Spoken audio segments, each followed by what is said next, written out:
We back. Basketball Heads Live. I'm your host, Glenn Pooh Harding. And tonight, we have a very special guest. This basketball head is from the second most winningest program in New York City history, Boys and Girls High. He was part of one of the best backcourts in New York City history, alongside Dwayne Pearl Washington, which today is his birthday. So, R.I.P. to the legend. While Pearl created the flash and flare, this basketball head was steady with a deadly jump shot and a high IQ. When he left Boys and Girls, his name was mentioned among the best that ever came out of the high. After leaving Boys and Girls, he received a scholarship to attend St Bonaventure University, home of our former guests, Glenn Hagan and Eric Hicks, our sponsor over at Game Over. He went to St Bonnie Land and was honored as a legend by the university by the time he left college. He played a few years overseas before returning home and competing against some of New York City's best ballers in the summer Pro-Am tournament. He served as Ruth Lovelace's assistant at his alma mater, Boys and Girls, and won a few city and state championships before moving on to Brooklyn Tech, where he is now the JV head coach. This basketball head also is the founder of I Got You basketball program here in Bed-Stuy. Without further ado, help me welcome to the show, Boys and Girls great and St. Bonaventure's legend, Elmer Anderson. Y'all ready? Y'all ready?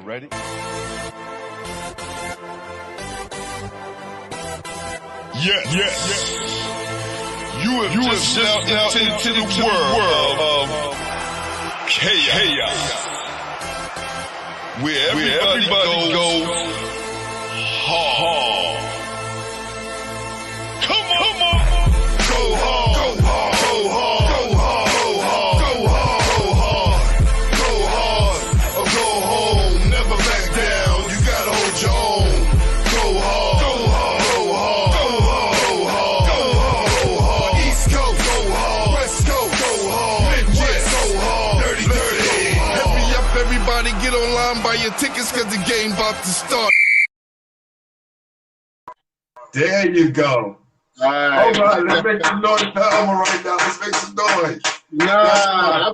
Hey, listen, man. Hey, listen. I've been doing Zoom for the last 8 months, man. Listen, and on my laptop, I didn't even think about that, man. Don't worry about it. I'm glad we got it. Turn the devil way. Turn it the right way. Don't turn the south way.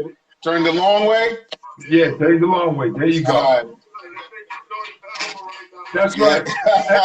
Everybody get some thumbs up to my guy Elmer Anderson, who is now in the building. Show him some love. Bud, thank you, Bud. Listen, and on my laptop, I didn't even think about that, man. Yo, get up your phone. Cut your phone off. Turn my phone off? No, you still got your phone on? No. Okay. So what's that noise in the background? Oh, you're right, man. There we go. We're good now. I still hear something in the background. That's you. I'm not on my phone. Oh, I'm sorry, I got the laptop on. Okay, all right. There we go. There you go. All right. Now we good. Welcome to the show, Elmer. I'm glad. Listen, it's an honor to have you. You know, we finally made it happen. No doubt. I didn't get a chance to say this yesterday, but happy belated birthday. I think your birthday, thanks, man. Right? Appreciate it. That's right. And it's so crazy that your backcourt partner birthday is today. So it all worked out, man. Yeah, sure enough. It's you know, it's interesting, you know, when I think about it, you know, for you to have me on today, and I thought about it. I said to myself, wow.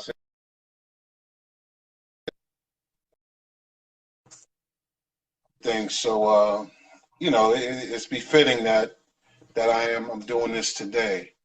and Yeah, everything. and I think God made that happen because I didn't really have an idea, Right, about right, the right. birthday date. So it all worked out, man. Hey, Capricorns forever. That's right. That's right. So who introduced you to the game? I'm gonna say my uncle and my gym teacher, you know, in junior high school and everything. That's because I was really a basketball. I was a baseball head. That was my thing, man. Yo, me too. I was a baseball and football head before I became a basketball head. Well, I'm still a baseball head, but the game of basketball was introduced really through my gym teacher, and then my uncle. Once I showed him, that I was interested in it. He started taking me, to the park and everything, and and working on my jump shot. Which So I, crazy, so I man. thank I thank him for that. That's right. Bring the phone down a little bit some more, Elmer. Bring it down a little This bit so way? I can, Oh, there you this go. way. So I get the whole. I need you. Bring Okay. it down a little bit more. No, no, up, so I can see you. Right There here? you go. So there's some space. Okay. There you go. All Cool. right. So what junior high school did you go to? Junior high school 57. With It's Mr. Anderson. yeah, yeah. And Mr. Anderson, he wasn't my teacher, but he was one of the teachers. One of the teachers there. He came Yeah. on my last year and everything. But 57 was the place to be. It's where I honed my skills and everything, and started taking the game serious and going to the park. I was crazy. I would actually go to the park early in the morning before it was time to go to school and everything, and end up going to class all sweaty. But I did that because I just wanted to be, I wanted to be a pretty good basketball player and everything, and so it panned out. It definitely panned out for me and everything. Definitely. That extra work, putting in that extra work is very important because while everybody else is sleeping, you working. Mhm. And that's it. It's crazy. That's what I was always told. Now some of the things that I always relate to my players and everything. While coaching everything. But definitely, man, 57 was definitely. Then you start playing with the older guys. They beat up on you a little bit, but then they recognize like, whoa, wait a minute, this youngster got, he has some skills and everything. So, they kind of like took me under their wings and everything. And from that point on, it was like, all right, I didn't have to worry about nobody picking on me to fight, bothering me because it was like, hey, this kid is pretty good. So, you just go with the flow.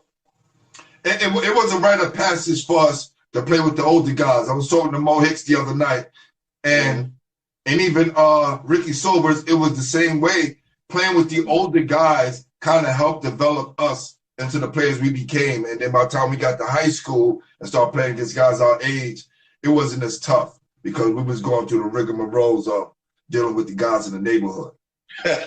I haven't heard that word rigmaroles in Lord knows how long, man. Jeez, oh my goodness, rigmaroles. All right. That's right. And so Yeah, we from that school, man. yeah, but it definitely, you had to earn, your right to play on a specific court in the park and everything, and and it was done in a way where just play hard, keep your mouth shut, pass the rock, play some defense, try to get you a few rebounds and everything, but eventually you hit a couple of shots, and then they start recognizing old school cats, they're not blind. That's They right. might be older, but they're not blind, and they take into account like, all right, this is all right. We're gonna let him rock out. So when you've gotten better when it's time to choose up a team, and one of the older guys actually picks you on the team aside from picking another older guy and everything. Sometimes you look back and you go, yeah, he picked me just so I can be the fool and run into the fence and go for the loose ball and everything. That stuff that they call the Euro step right now. Right. Nah, man, that was the hood step because you had to Thank step you. across Thank glass. Yeah. All that stuff Yeah. and everything. That So, crack. You have to dodge that crack in the ground. yeah, and if you didn't, and if you were the one who who stepped in it or got cut by some glass, they always was, all right, let it be the young fella. I gotta get up and go to work tomorrow, or whatever. But old school That's right. basketball definitely was a blessing. So was you a quick learner, or it took your time to kind of develop into the player you became? I've always been one, I'm gonna say a quick learner. That falls into a category, even with school being skipped 2 times academically, but I Hold on, man. Hold on. Yeah. You saying that like that's regular. You got skipped twice? Yeah. Yo, let's make some noise for that right there, man. I don't think we celebrate that enough. Right? Well, I heard guys getting skipped once, but twice, Elmer, that's amazing, brother. Well, one of the things I look back on, sometimes I kind of wish I hadn't, in a sense where, back then they didn't talk about prep school. So while, I'm 13 years old on varsity, at the high. So I'm just a little baby and everything in the 10th grade, whereas everyone else is older. But I'm on the team and all. But again, when it goes to picking up things, you learn something, and then what you do is you try to master it. Like I used to watch, I love watching Paul Westphal, Kiki Vandeweghe, and those were the type of cats that I like, because I always was curious about, wow, how do they do these things with their left hand as well as their right hand, and everything. So I wanted to become, when I learned the word ambidextrous, that's something that I wanted to be, become in this game. Even with baseball, I made myself into a switch hitter. Yes. And the basketball, my thing is, I'm gonna give you this with the left, and I'm gonna give you some with the right. So pick your poison. And make sure you pick it, because it just might be different. Hey, listen, I had this cat from one of the teams, from our primetime team, Alex Roberts, and he's a funny dude. He used to call me 40-40. He said, yo, he gonna give you 40 with the left or 40 with the right. This depends on what side, what day it is and everything. So, I took pride in a lot of that. My grandmother used to get mad at me because what I used to do with the basketball, I actually used to take the rock and dribble in our yard, in our brownstone, and just, dribble and make left hand act like I have a basket in the middle of the on the wall. Right. And just constantly jumping off my right foot, left hand, right foot, left hand. And in the meantime, I also got to avoid, that piece that leads to the basement, had to avoid, not stepping on that. But my grandmother used to be like, boy, you don't stop with that basketball. But, at the end of the day, man, doing all of that put me in a position to earn myself a little scholarship, man. So that's right. And picking up on stuff is important. That's very important, man. And all of us had to find our way somewhere. And those little things, getting up early, practicing on your own in the yard, all of those little things kind of help develop you into the player that you are. And there was no training. Nah. And that's why sometimes I look at, I see a lot of, people doing training and all that stuff. I'm like, hey, sometimes you have to have the wherewithal to just do things on your own. Once you learn something, just go work on it. If you don't get it right away, that's all right. As long as you work on it, eventually when you get it, you get faster with it. And now, as they say, on to the next one and everything. And so it was, my upbringing with basketball. And then one of my homeboys, who I really appreciate, to this day, he was someone who, my uncle had to work this and that, but he gave me the fundamentals. But my homeboy who played at Westinghouse with Roosevelt Chapman and Jimmy Clark, Larry Gibbs. And Larry lived across the street from me. And Larry used to be outside with the basketball, dribbling. And, I took to him, and then he started taking me. We walk up the street, in the middle of the street, with basketball, just dribbling the ball between our legs from corner to corner, man, and everything, and doing all kind of different dribbles. So those type of things you know, motivated me. I look forward to, you know, he was older, but I look forward to whenever he would, you know, come home from practice, and then we would always do this at night. Or the girl next door, you know, she played ball too. She would take me to the park, 81 Park. You know, my grandmother didn't mind me going, you know, with her because we was next door neighbors, and she was older, Right. and you know, she entrusted, you know, he's in good hands and everything. He's not in the house eating up everything. Go out there, go ahead out there and sweat a That's little right. bit. But That's right. you know, that's that. So, You know, that's so not at that the right. time, so at the time was the guy who played. What was his name again? That played for Westinghouse. Oh, Larry Gibbs. He was their starting Larry point Gibbs. guard. Yeah. Was he the best player in the neighborhood? I'm gonna say he was the best. Remember, I didn't still, even though I was playing, it was mainly me playing in gym and everything. I really didn't know the dynamics really of high school, you know, sports and who was who and this and that.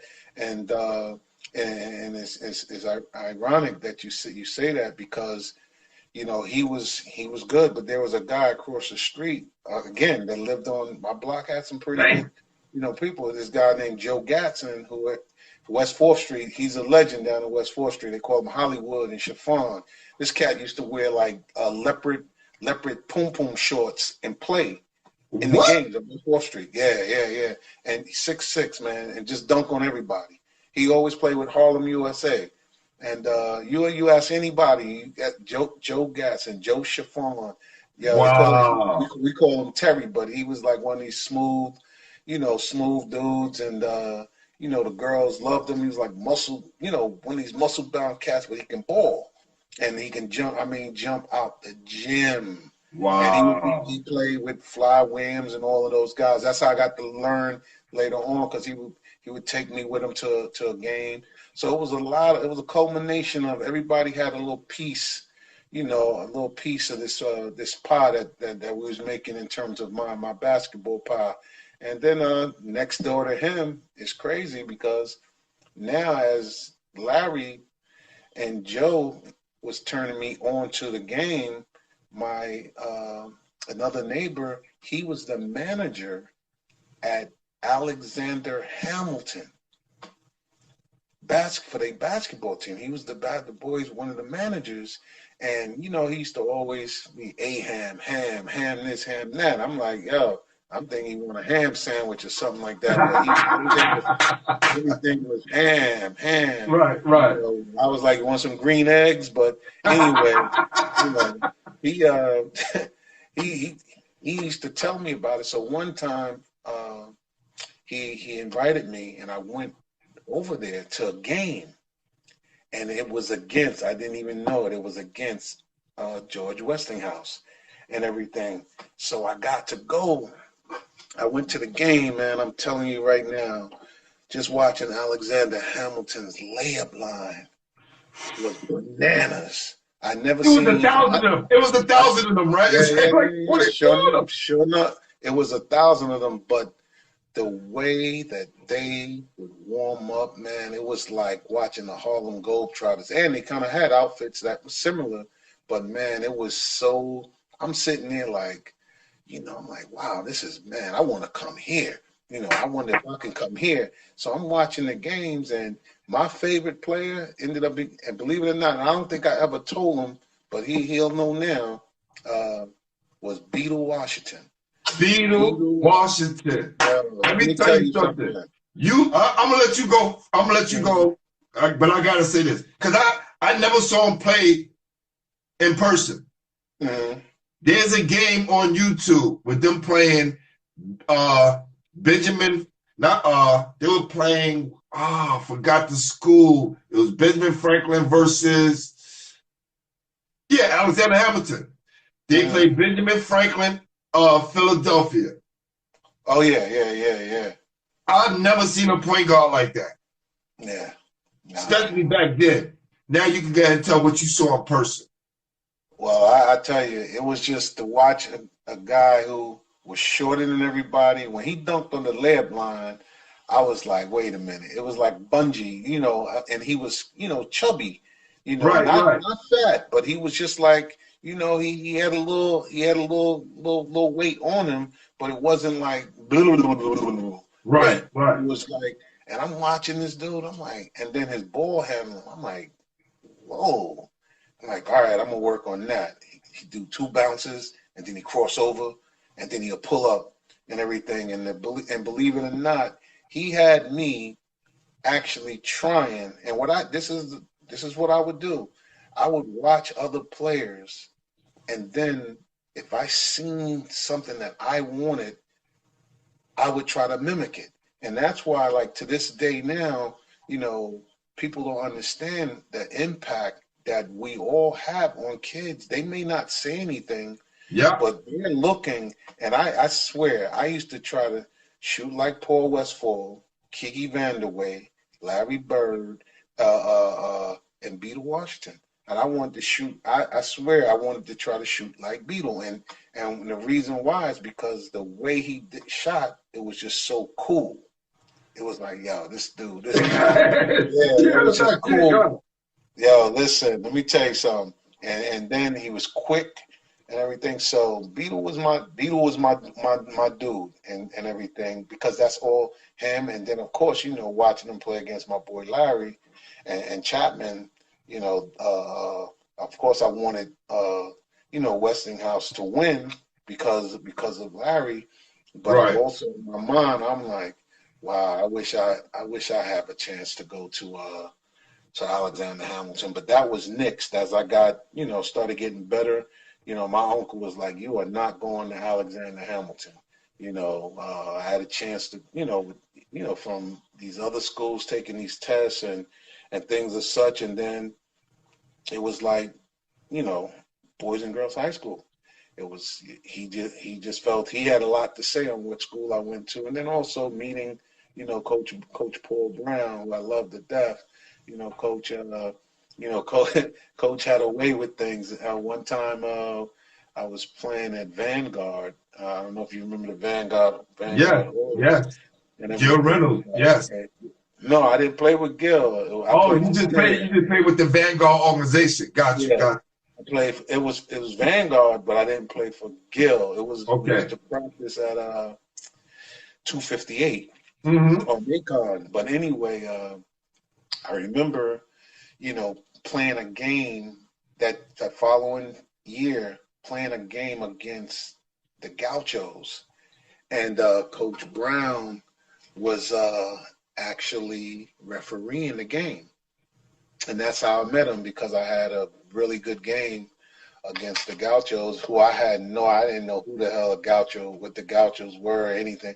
I just knew I was invited, picked on a team to play against, to play in a game, put on some purple and gold, and that's right, and go out and perform. And then that really was all she wrote. Then my uncle met him, my mother met him, and it was my zone school. If it was, they did zone back there or whatever, but I know that's where I ended up going. And it had just opened up a few years prior to that as well, right? Yeah. It's moving to Fulton Street before it was. I think we were like I'm gonna say 76. I think the school was.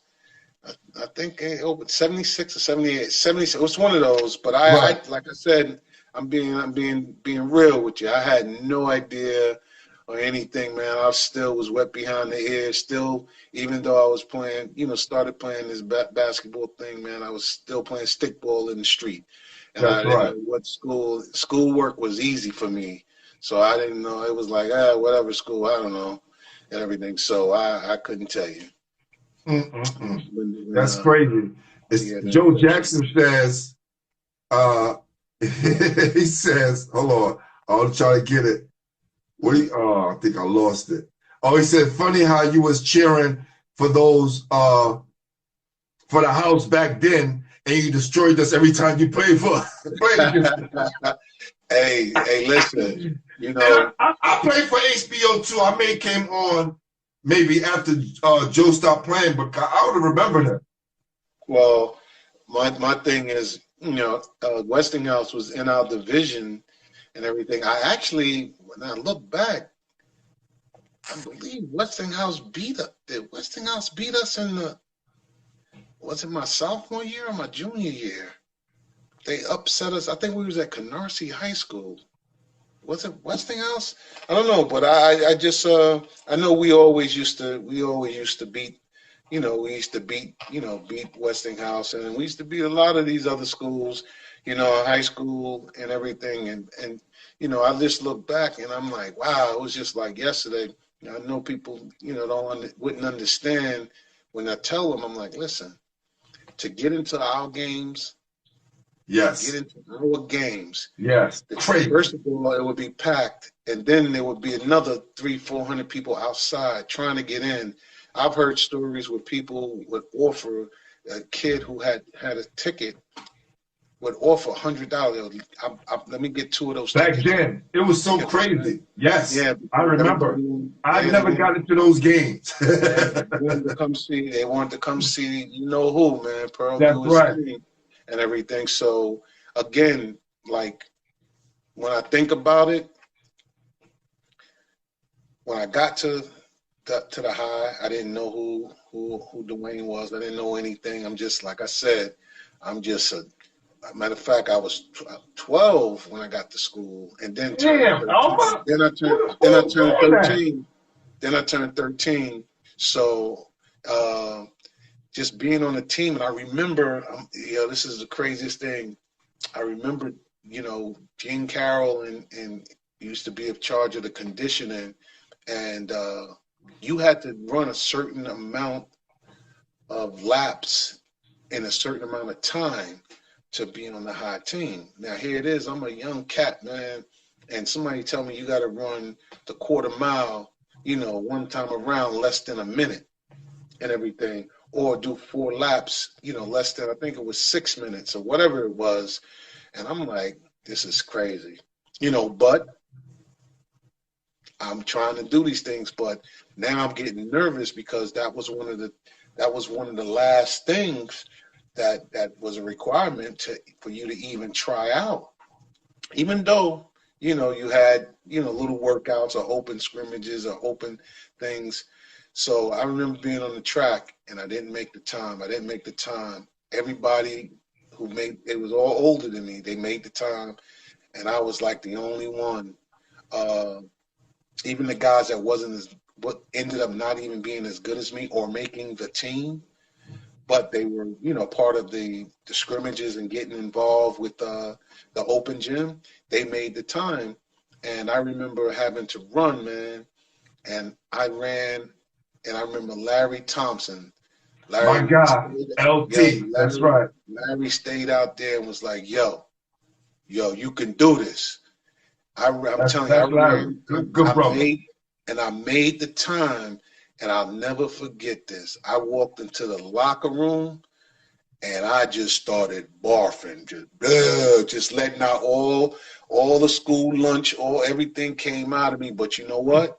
I used my own, and I ran my ass in that gym, and all they wanted to know was, did he make the time? Gene Carroll, did he make the time? And they say, I made the time, and that was it. That was all she wrote, and that became my connection and the start of my career. So, and wow, yeah. Salute, Larry Thompson, my OG, a guy who made sure I stayed on the right track. He always looked out for me and made sure I was doing the right thing. So salute to you, Larry. Yeah, no doubt. These guys are, you look these a lot of times you got to look back and be thankful for a lot of things, because you don't get this on your own. That's right. You don't get it along the way. You're gonna run into a few people who you need. Yeah. And sometimes unbeknownst to you, that they're helping you out. Like no one really knew Larry stayed out there with me. And, Larry was very encouraging. Malcolm Green was very encouraging. Ty Whitehead, I look back, I'm like, Ty Whitehead was just, Whitehead, number one. Whitehead was just, he was just cool about everything. He's like, whoever makes the team makes the team. Him and Earl Small and everything and shit. When you talk about the high, you start thinking about the cheerleaders, because all I would hear about is the cheerleaders. and I found out during the course of that year, man, it was nothing like being on the team and having those girls, those young ladies cheering. And we had the baddest cheerleaders around. I mean, they all the stepping that people do now, man, them girls was doing that with pom-poms back then. Definitely, definitely. My guy Mark Petit wanted to say, "What's up, Elmer?" And thank you for your words of wisdom. Coaching JV at the high. Okay. Yeah, my guy Mark Petit, Right. another one of my guys. Gerald Green said, "What's up?" Oh, tell Gerald I said, what's going on? Wow, Definitely. Gerald. Okay. Gerald, yeah, he was on the show. I had Gerald on the show. Yeah, make sure you tell him to tell his brother Malcolm I said hello. Oh, definitely. He hear you. Yeah, wow. Okay, good to hear Gerald. Gerald doing his thing, doing all right. Good for Gerald. Hold on. My hair just got messed up because my guy Mark goes, the artwork is fire. Sometimes I don't turn around and see what my guy's drawing. Yes, he saw it. He put up his flyer. I turned around. You got somebody drawing? Well, he drawing the back of your head? That's our resident artist, Jamel Powell. He played for Jackson under Coach Brandon. Andrew Jackson? Yes. Oh, man. Well, you tell him that one of my good friends, Vernon Moore, you know, Andrew Jackson legend. That's my dude, Vernon Moore. That's right. And I'm in contact with Doug Harris. We're going to get him on either this month or the next month for sure. Yeah. Wow. Yeah, man. Listen, you know, it's a lot of history, but you know, with high school was something else, man. Yeah. Through your eyes, man, what was the basketball scene like when you was in high school in New York City? First of all, you know, you had to know how to play, you know, because the competition level was it wasn't watered down. It wasn't watered down. You made, like when you mentioned Alexander Hamilton having so many players, but it wasn't watered down. Them cats could play. It just had a lot of players that went there and everything. And but overall throughout the city, I mean, you talking about the Ham, you talking about South Shore, you talking about Jeff, you know, who at that time it was after Sid Green, so they struggled a little bit because we used to smack them up. And I know Bud Bud won't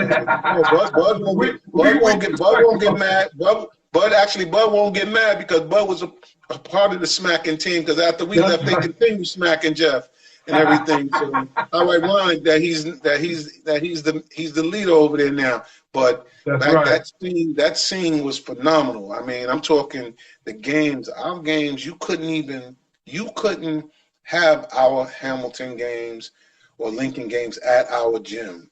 Right. They had to be at Pratt Institute or Long Island University because there just wasn't any space.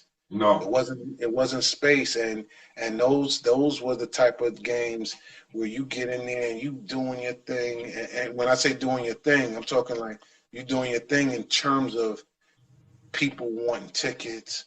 You know, you got the girls liking you. You got the teachers, you know, on your case, because Coach Brown was something else, man. He knew all the teachers, and he told them if you slipping up with anything, you know, for them to let him know and everything. I don't know if he did that with everybody, but I'm telling you, Coach Brown was the type of cat. This guy would call my house and see if I was inside. And like I said, he probably did it with others too. But it was just those type of things. And I don't know if you have a lot of that now, but the playing scene, the games was aggressive. You know, wasn't any quick whistles and things of such. And if you wanted to score, man, listen, you had to earn it. And then in our case, you know, I'm playing with a magician, man, with the basketball. This guy, you know, I was smart enough.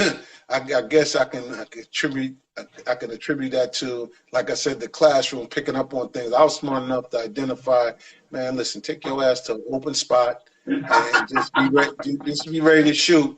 And you know, Dwayne, by us coming in together, and then, you know, I didn't get a lick of playing time except for when our team, my sophomore year, when I came into school in 10th grade, the only time I would get playing time is if we was blowing somebody out and everything. So I would, you know, I was happy. But what I learned, it's like, yo, get to an open spot and take jump shots.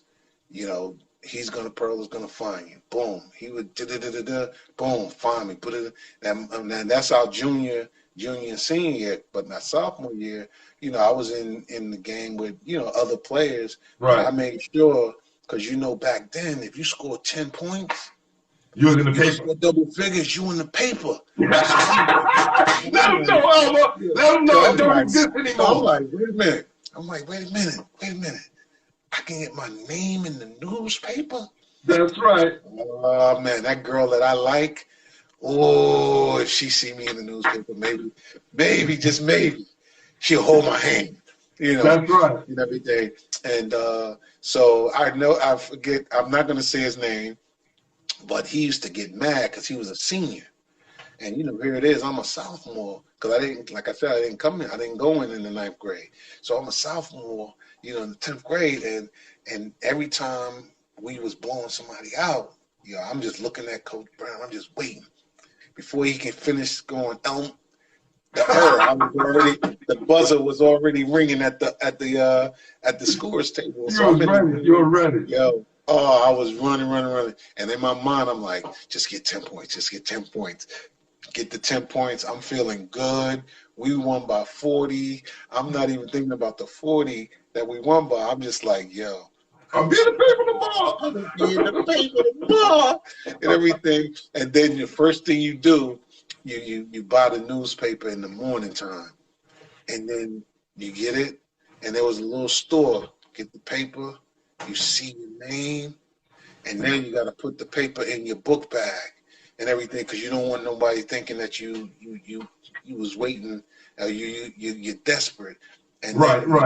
You take it out, man. Listen, and you see that girl that you like, and you know you're gonna bump into her either in the cafeteria or in science class, and you just ease that right onto her and be like, yo, hey, look. Check it out. And, yeah, next thing you know, you get a different look now. You know, oh yeah. She giving you a different look, like, okay, you know. But anyway, but the basketball overall, man, it was like,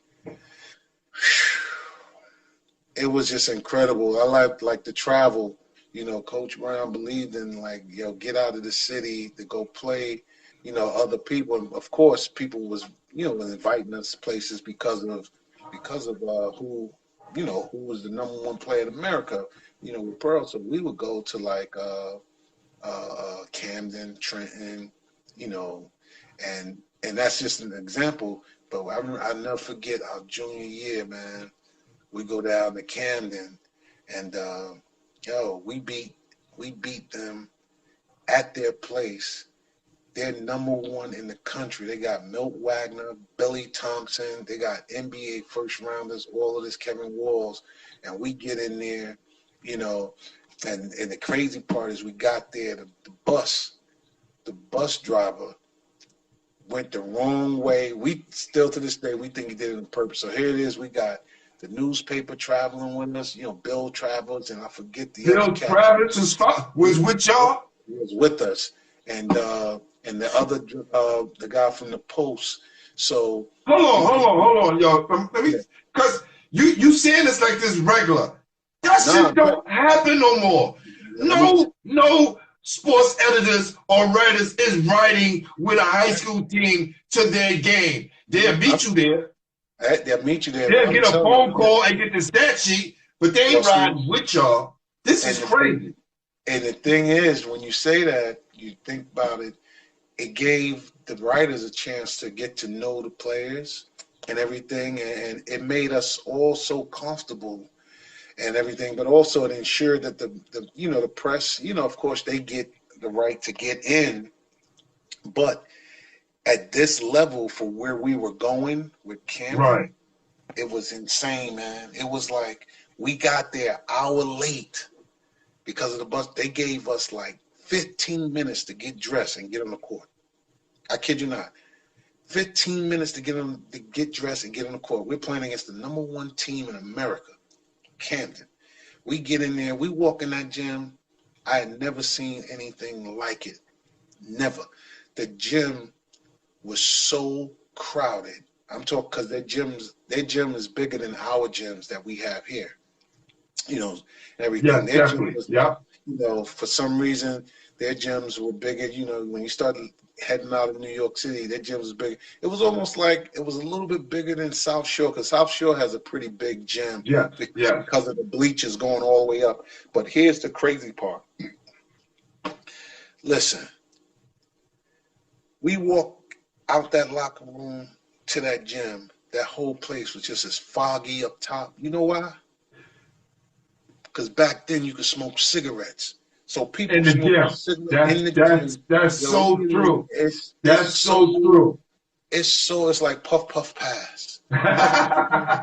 You know, they in there. Right. When we walked on that court, all the talking, everything that you heard when you just stopped, because everybody was like, "Yo, there you go, there go Pearl. That's Pearl right there. Yo, that's him right there." And you hear it as his teammate, you still hear it, and you hear them, and it's like they're the opposing team, and they're talking about this dude like they just looking at Black Jesus, like something is crazy. Wow. They see it's like, and let me tell you something. He did not disappoint. Yo, he came down one time. I swear he was shaking and baking. He was rocking these dudes. That's why I don't get all excited when I see these kids now. They talk about, you got hit. I'm like, who got hit? What hit? What? And they tell me that they talk about that's from getting a crossover. I laugh. I'm like, y'all ain't seen, y'all ain't seen anything. Y'all seen Dwayne Pearl Washington. I used to tell them, y'all need to Google that. But anyway, he comes down, boom, boom. Yo, I never seen him do it. I never seen him do it in a game. He shook these dudes. They collided with each other, and he split, and he jumped, and he dunked that shit right on Billy Thompson's head in the game. Mean. I never seen him do that.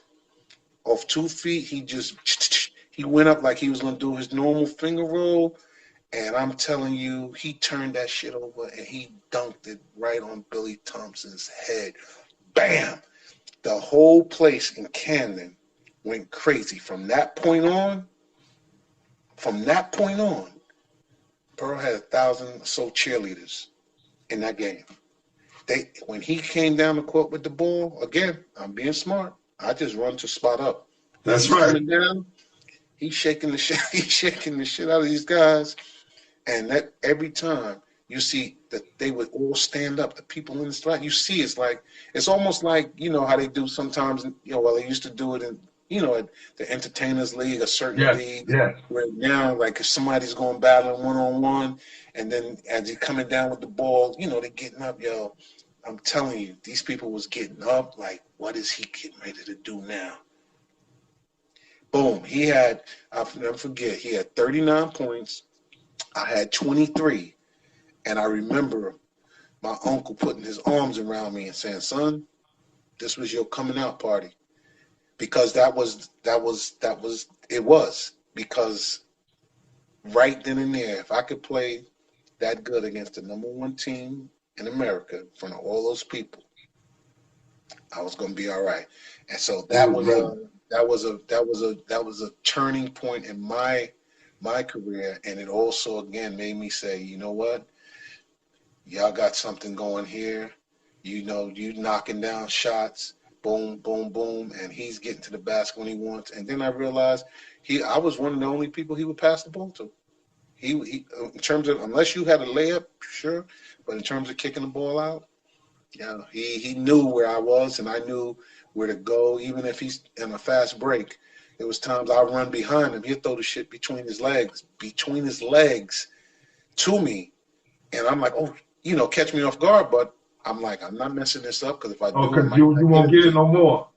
So those was man. Listen, then Trenton, New Jersey, hitting the game with him passing me the ball to hit the game-winning shot. At Trenton, those are things, and that's how our bond, on that court was what it was, and and traveling. So I look back at that, and I can tell you stories about him, but I can also tell you, like, even in Virginia. You know, not to. He scored like 82 points or something like that, and you had like 50 something. What? How did that go?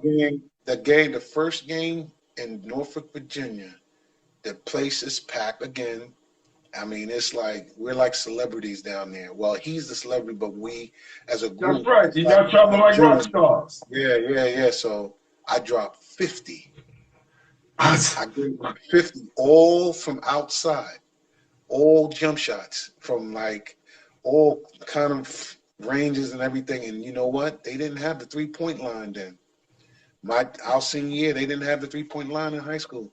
Had they had 3-point line in high school, especially for that game, you would have had 70 or probably 100. It would have been bananas. But after that game, and then because they all was like double teaming him, trapping him to run that, and he would pass it. I was letting that bad boy go. And then the next game, he'll drop like 40, and it was crazy. We broke all the records down there. We just crazy. Damaged and left. But you know, it was just high school basketball then. The Kangaroo Classic. Come on, man. Kangaroo Classic. I got 2 MVPs. Believe it, I'm playing with him my junior and senior year. Each year I was the MVP of the game. Wow. And it wasn't like I would go out to try to do those things, but you got kids that are lazy. Like I try to teach my guys, and they learned it because they understood, because if you don't run, you're not going to get. I ran the court, man. I kept moving. Like I said, Paul Westphal, Kiki Vandaway, these guys, they keep moving. You want to score? Move without the ball. Move without the rock, man. You put yourself in a position where your teammate almost have to pass you the ball because you're that wide open. And if they don't pass it to you, then everybody's going to say, oh, man, what's wrong with that dude? He ain't passing the ball. He was open. So you put the pressure on certain guy. I didn't put no pressure on Pearl now. Don't get me wrong, because he ain't never had nobody guard him anyway. It was just, you know, and then he'll pass. He'll be like, yeah, let me let Elmer hit this, knock this down from out there and everything. So, you know, when you look at all of that stuff, you say, wow. We had some games in Pratt Institute games that came, like I said, the Kangaroo Classic. Those are institutional. Those are Brooklyn institutional games that you had to go to, that you had to be a part of. Yeah, look at Lincoln.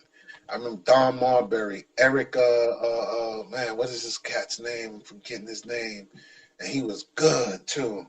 Hold on. We got Eric Dawn. He wasn't from Cornell.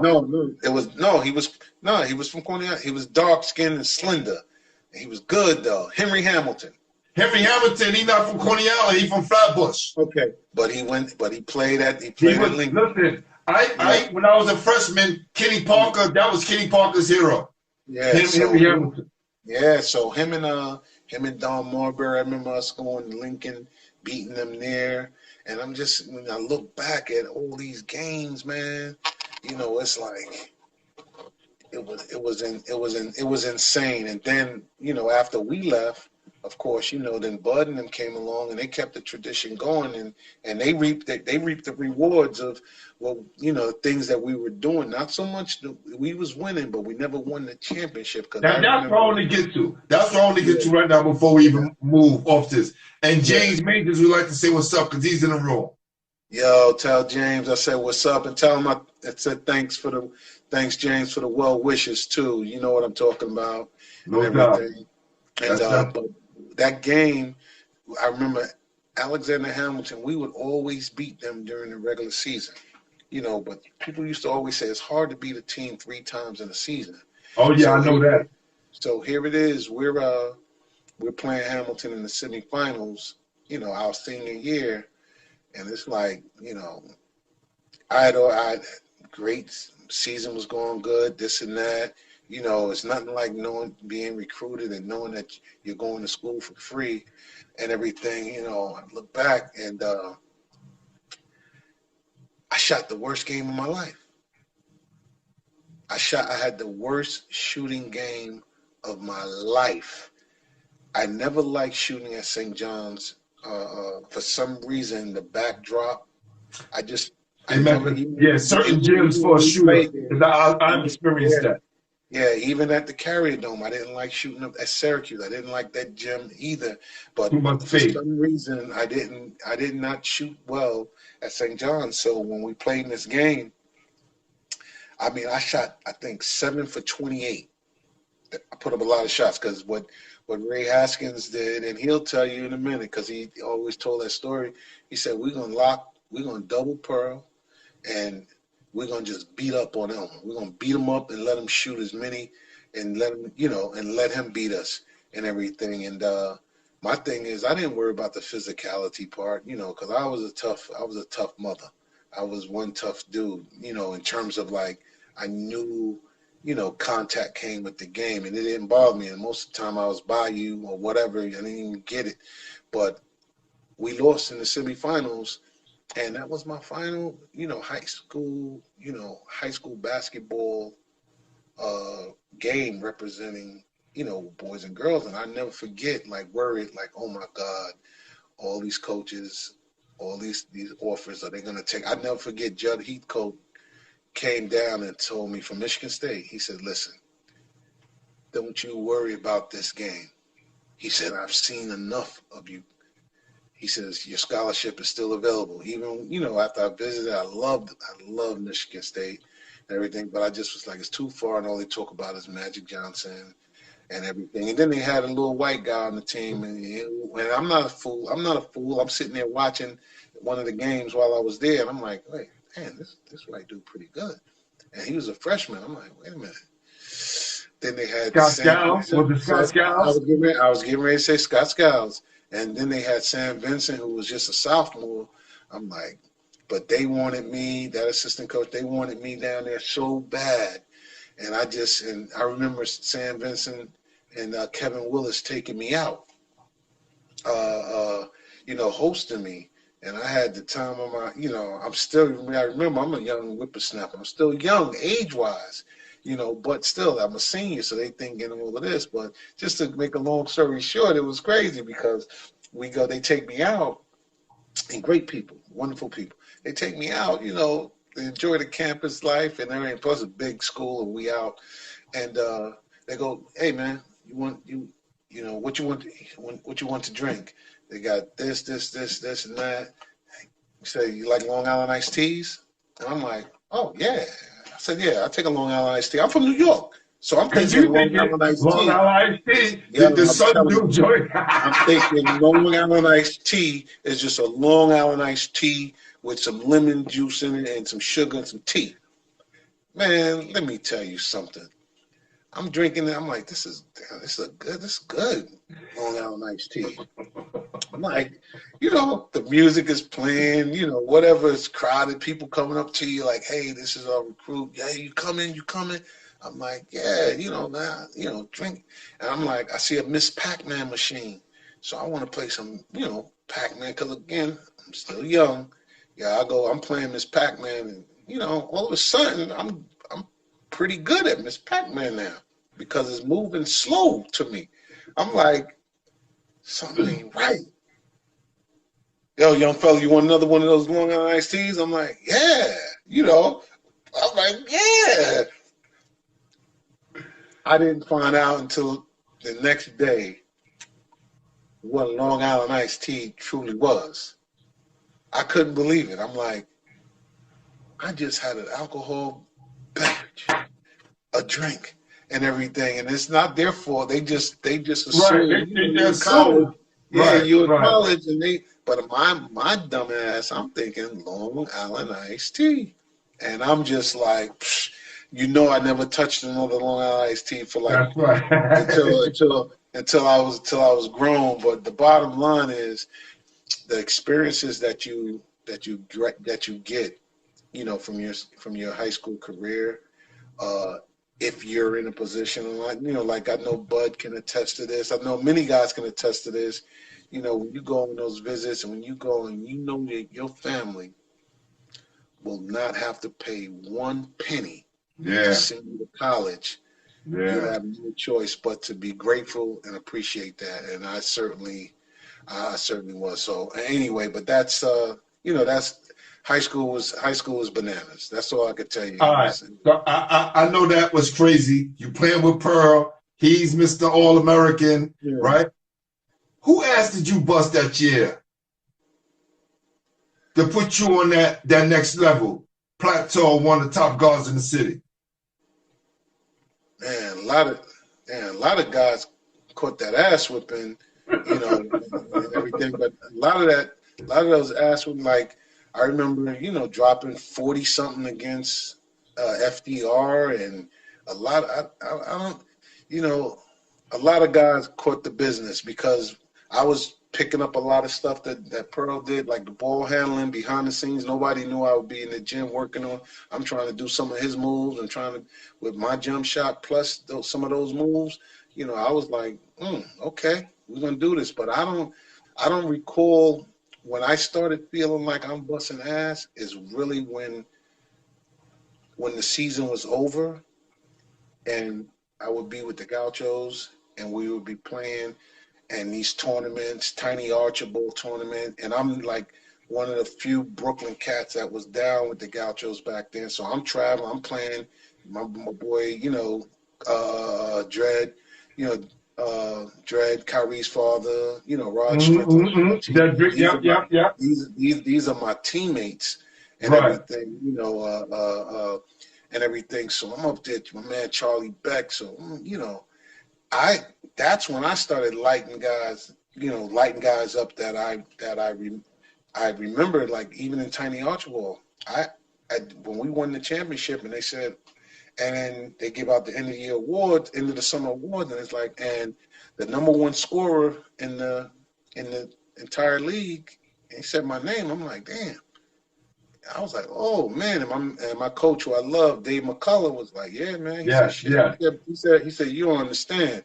He said, dude, you're a scoring machine. You score, you're getting layups, jumpers, this and that. And the #1 thing I was good at that time, making free throws. So I lived at the free throw line, everything. So I don't remember. I just remember sometimes you don't remember who asked you been busting. Because you do your business, you give them a business card at the end and keep it moving. It's like the whip-ass business card. But, that's right. But I really evolved after college. Yes. You know, like really, because I remember I was young, so still I still didn't come into myself physically, even though I was strong, but still I didn't have the age and everything. And after college, man, is really when I came home during the summer every time from college. But after college, that's when I started giving guys the filthy business, man. Oh, we gonna get to there. What life adjustments did you have to make at St Bonaventure, coming from Brooklyn? Well, I was always a laid back cat and everything. So the only adjustment that I really had to make was the rigors of the academics and everything. Even though I was a bright kid, still that's bright like here. For some reason, it's like other places, they were already, other students, We're doing what you were doing already. They were just on a different level academically, as I thought, until it took me a minute to find out. I remember one of my math classes, I think it was math management class. It was one of these classes, and I'm like, nah, I got to get some help. I don't know. They talking. I see everybody raising their hand.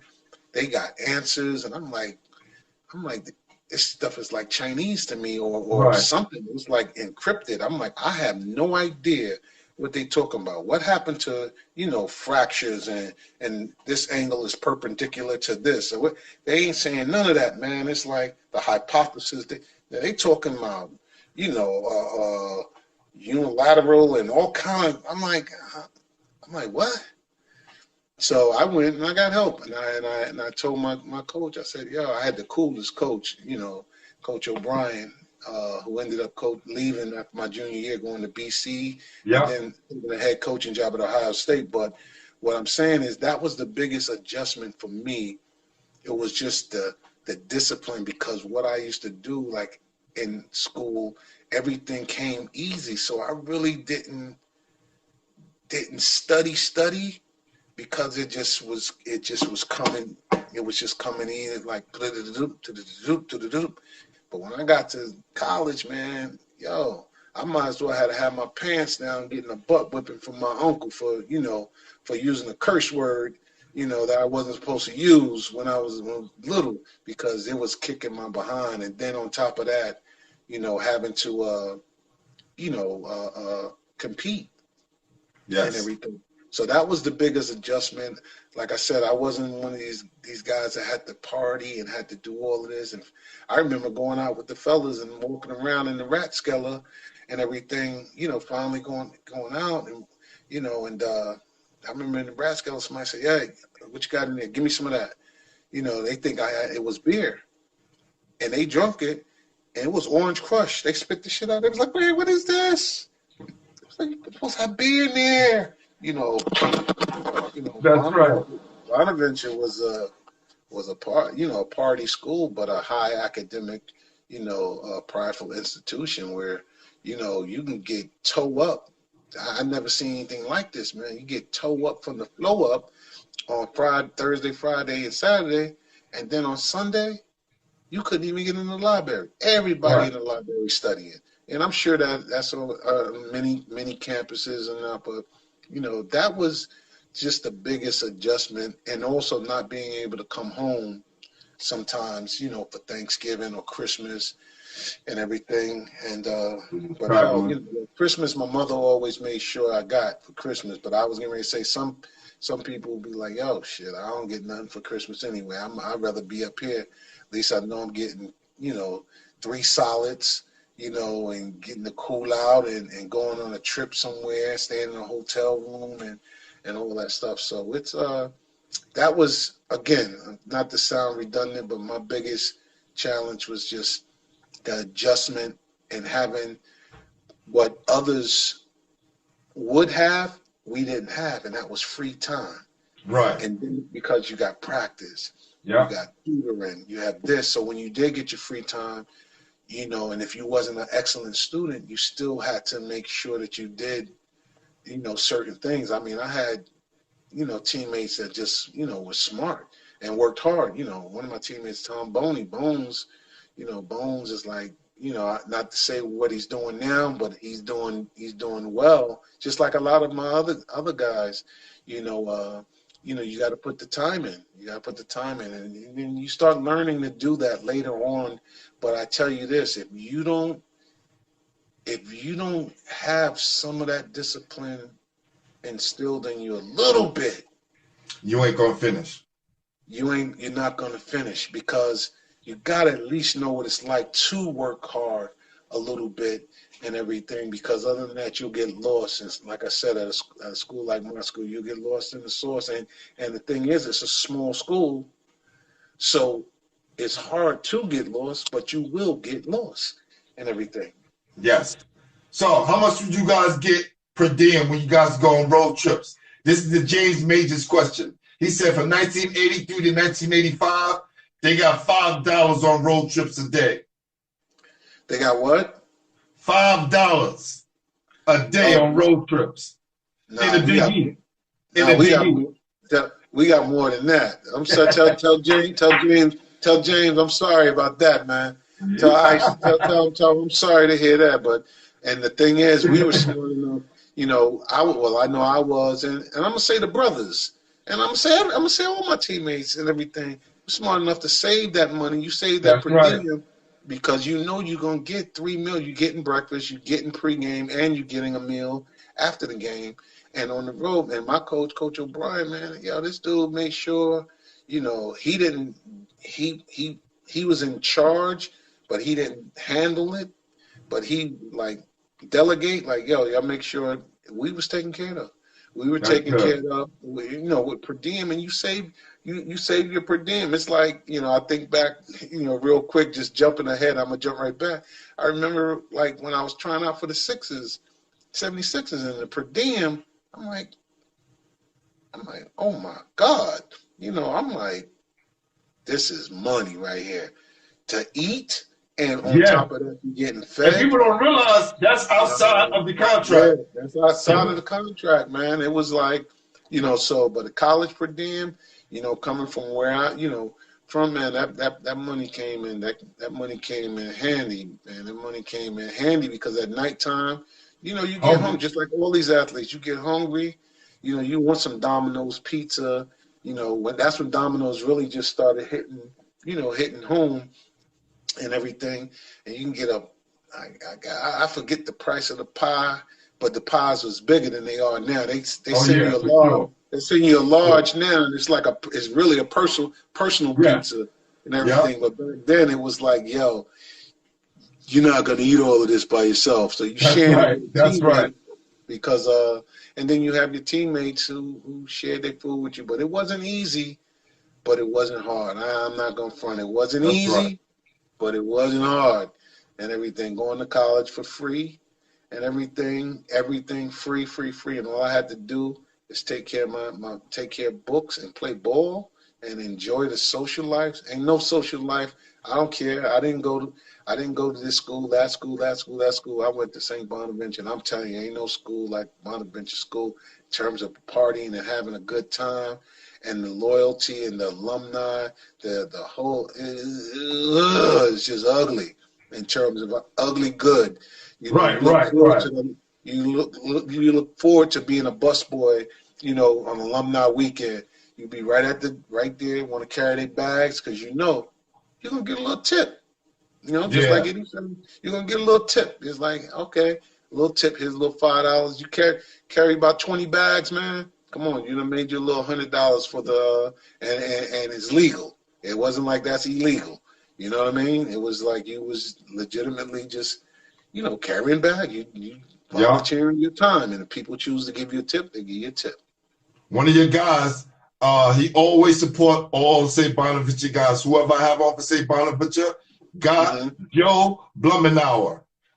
Guess he went to St. Bonaventure. Oh, Joe, yes. Oh man, Joe's. Hey, listen, Joe got a daughter that can hoop. That's all I know. You know what I mean? Good. Keep an eye on her and everything. But Joe has always been supportive. Even outside of being on campus, he stays in touch and everything. It's like our alumni association, our alumni is crazy. We got a lot of people in the right positions, the right spots. My man, Woj from the NBA. That gives everybody the NBA news updates. That's right. Adrian is a Bonaventure guy and everything. And, I could say a couple of other cats, but I don't know if they would want that to be known. It's all good. But they prominent cats. And if I say it because, they crazy supportive of things that I do, but I just don't want to put them on blast and everything in a good way. So sometimes, but Adrian, I could say, actually one of my teammates, it's crazy. One of my teammates, Darren Quinlan, is actually married to Adrian's sister and everything. So, I got pictures, and everything. So he's doing a tremendous job, as well as the other alums and everybody that does a great job with Bonaventure and everything and keeping the tradition going. Hey, I'll tell you this. Our school, I'm not gonna say we take pride in it, but when they moved the Atlantic 10 tournament to Brooklyn, I went inside this place and I just wanted to have a beer, and he's like, "We don't have anything." I'm like, "What do you mean?" He says, "Man, the damn St. Bonaventure school drunk us out of everything."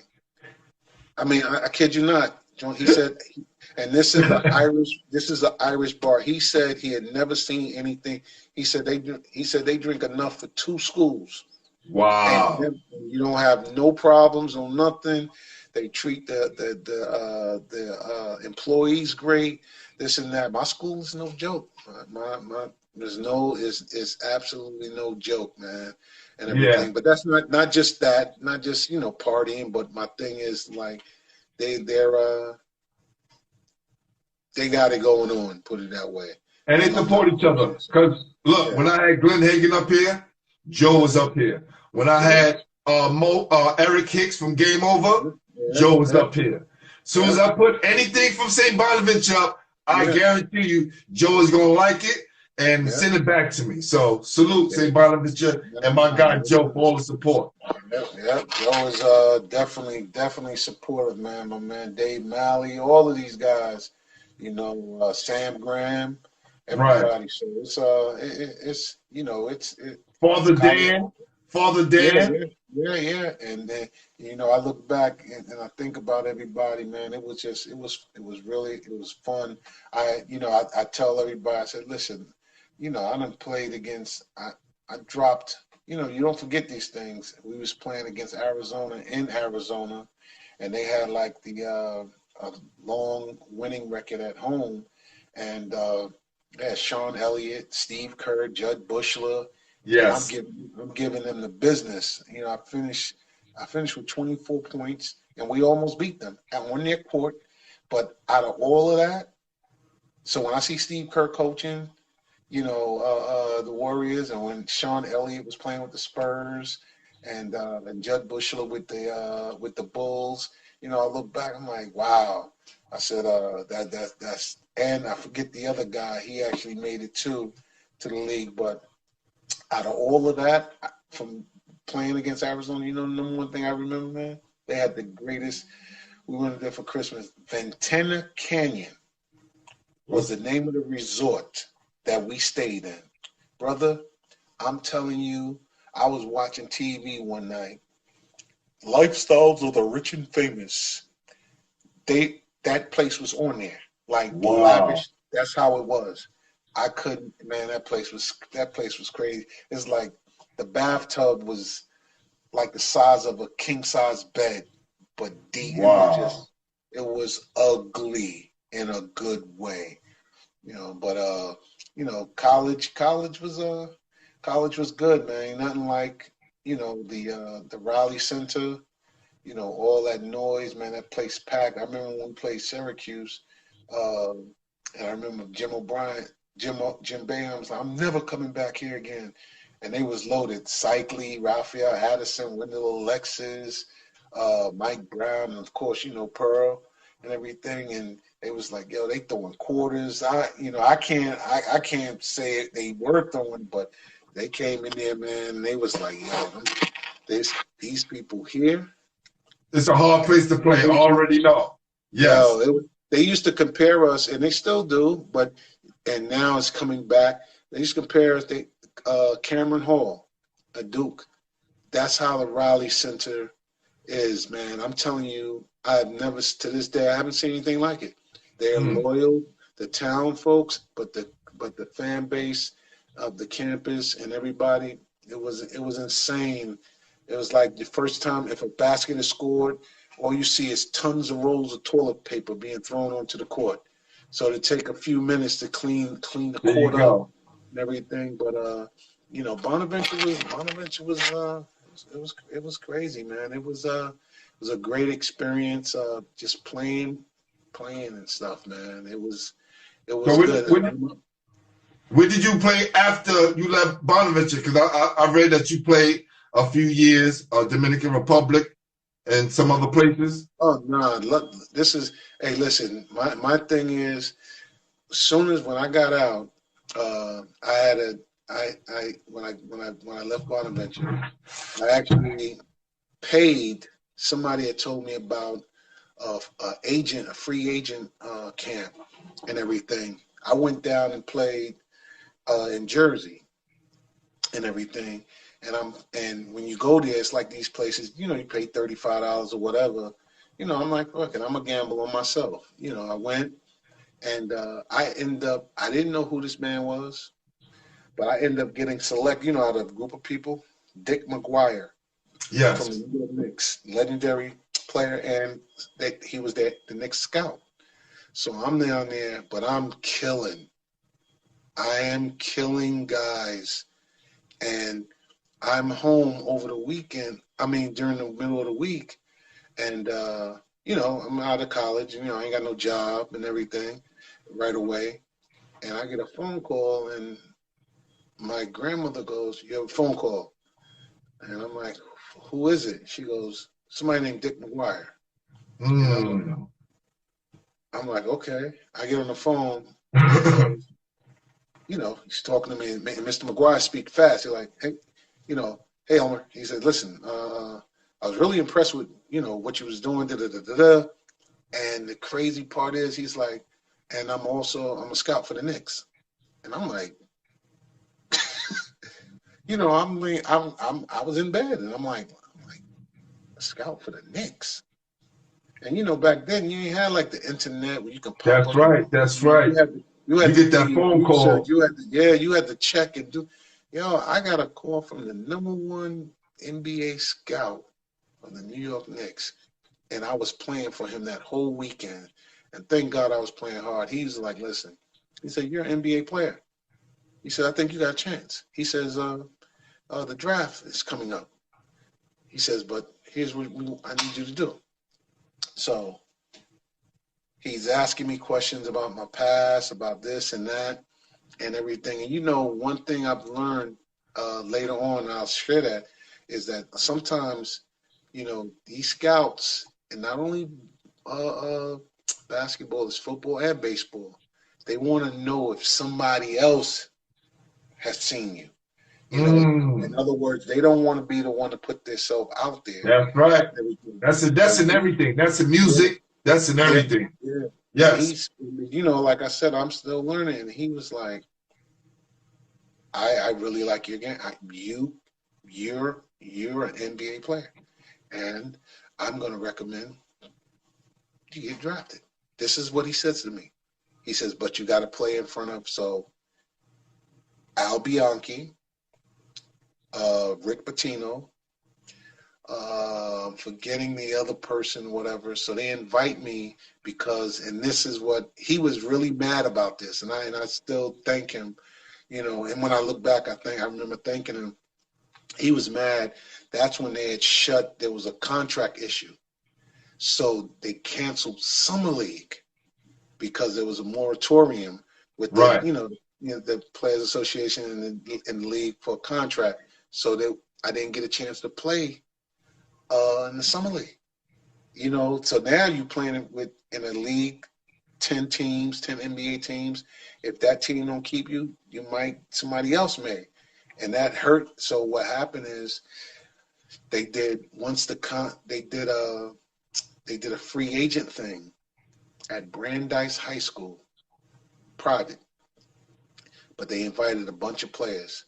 I went in there and I just tore their asses up. And Rick Pitino, I'll never forget this. Rick Pitino walked by me and was like, "You're coming to New York." This is what he whispered to me. You're coming to New York. So I'm like, I don't really know him, but I know who he is, but I don't know him. So to hear him say that, so of course, I got invited to training camp, to NBA training camp in October, and I was there for a while. I was playing well, but in the process, they had already drafted Mark, but they wasn't like Dick McGuire told me. That wasn't the problem. They had Rory Sparrow,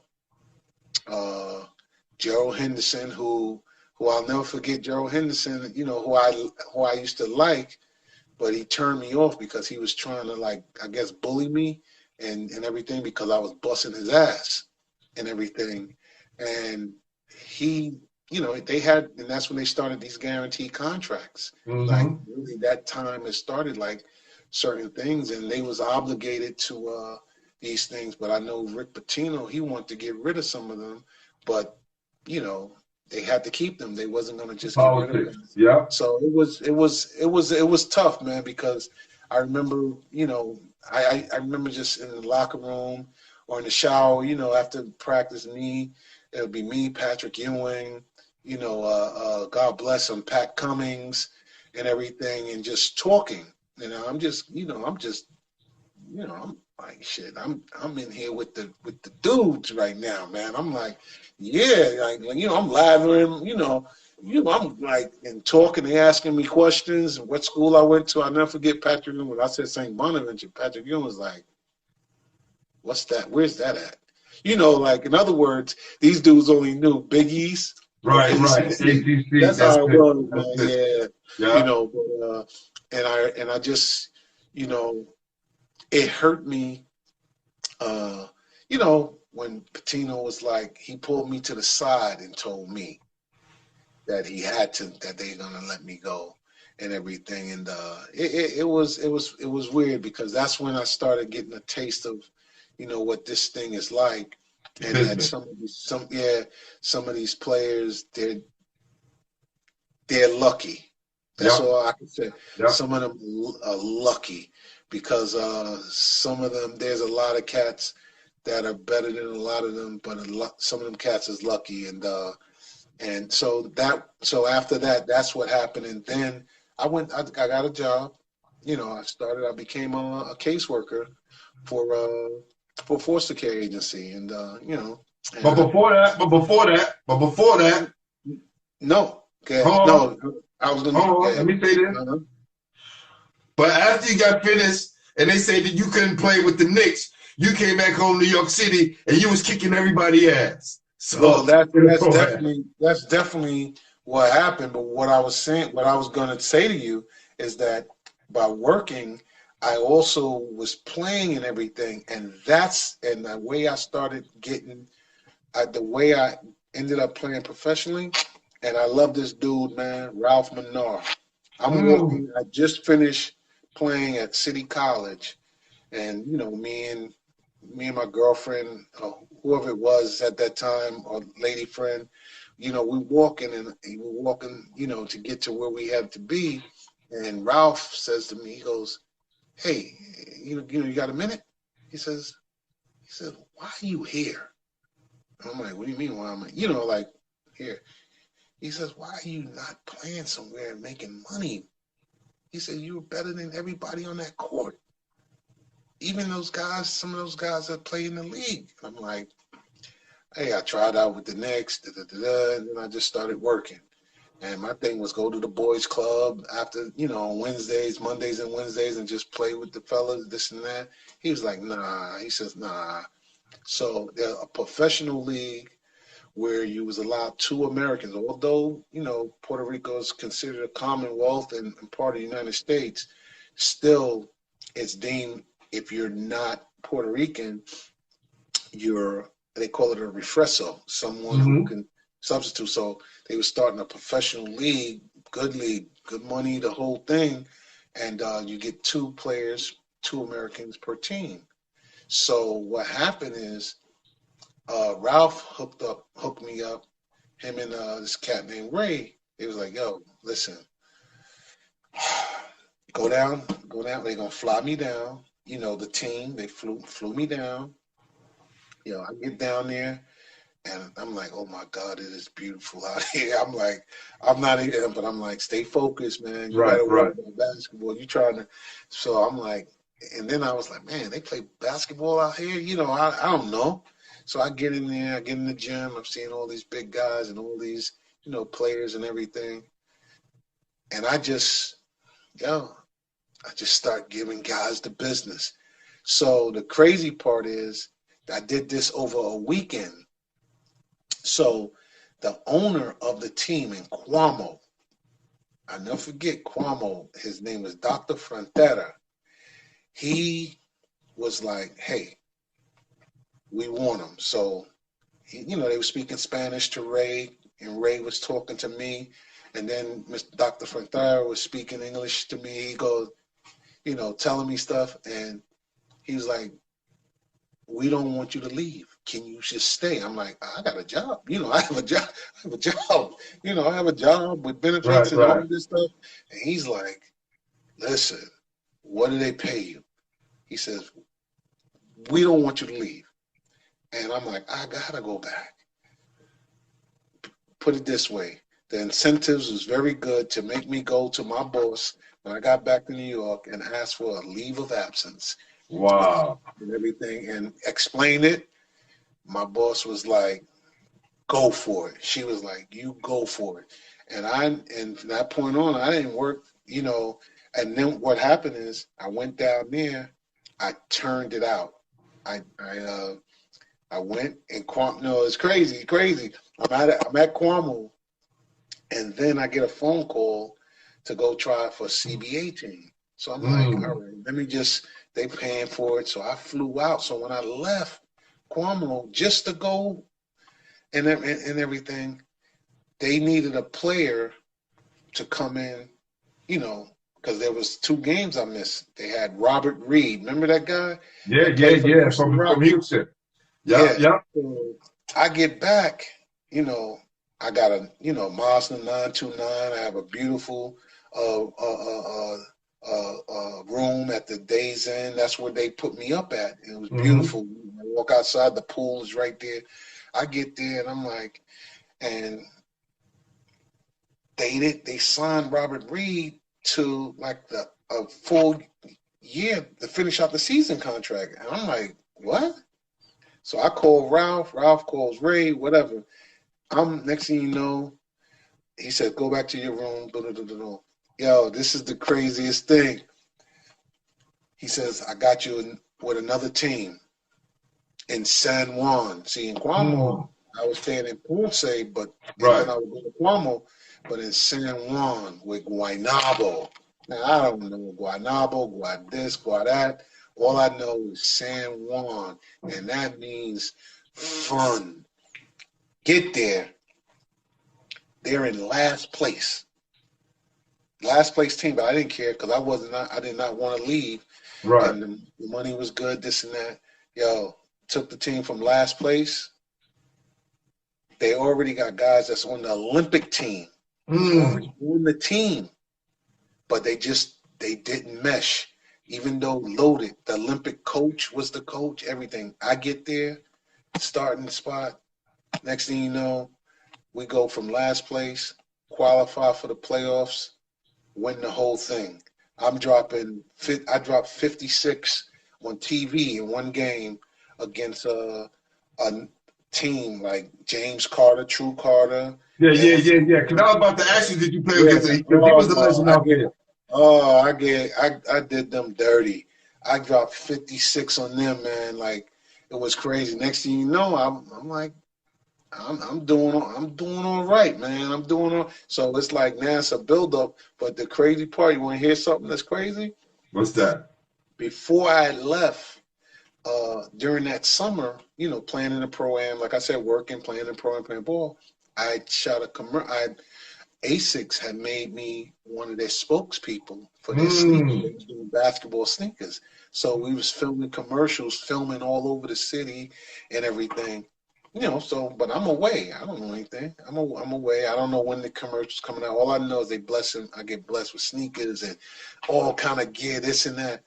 So I'm sitting inside a sports bar with Daryl Chamberlain and you know, a couple of ladies and everything, you know, and they don't know any English. I don't know any, you know, I know very little Spanish, but yo, I shit you not, we're sitting there and watching the Knicks game. The Knicks, you know, they love the Knicks down in Puerto Rico. And boom, commercial comes on. And I'm on the screen, man. I'm on the screen. I look at the girl and I go, She look up, look back at me, look up, look back at me. I already knew I was gonna have a good night. That's all I knew. I knew I was gonna have a good night, man. It was crazy. Here it is now. My commercial is nationwide. It's all over the place, you know. So and then end up winning it, and that's where the Philadelphia 76ers, you know, Ralph had got in touch with them and told them, and they got wind of my play and video of this and that. They was like, yo, listen, I went down with the Sixers. That I knew I was going to get a shot with them, but before that, I'm home, and then my phone rings, and like, I think it was March, after I came home from September all the way through January, February. I get a phone call from a teammate that I was teammates with in Guaynabo that we won the championship with. And he's like, listen, you know, a great guy, Mario Butler. I mean, great dude, Panamanian cat. He's a legend, you know, Panamanian, but he was able to play there. He's like, listen, he said, you want to go to Venezuela? I'm like, word? He's like, yeah. He says, good money. I'm going to get you some good money. And he did. And next thing you know, I'm on a plane to Venezuela, man. And I'm down there, I'm down there for the next three months or whatever. So I get that. It was and that's where everything just took off. And then I come back, you know, Philly. What they did is they hid me. I came in, worked out with them, trained this and that. They hid me. They sent me to Louisville, Kentucky, to the general manager to train with, to just work out with a team that was being coached by the late Derek Smith, who was, you know, that played for the Clippers in Louisville. Yeah. So they kind of hid me. They didn't want me. They just was like, yo, we're gonna sit tight. We're gonna put you in the oven a little bit. Let this bake until something opens up. And that's what they did. And then, you know, but I'm like, look, I'm not gonna be waiting around. That's so next right. thing you know, I'm playing in the USBL. I come back, go back to Puerto Rico. Next thing I'm in USBL. And I'm playing for what's his name? This guy, man. He was Steve Post. This dude, I come back to New York, I'm playing this dude, he cuts me. I'm like, I just left Venezuela to come back to play in US, and this was because my agent told me, you know, come back, play in the USBL, that's where it's at and everything.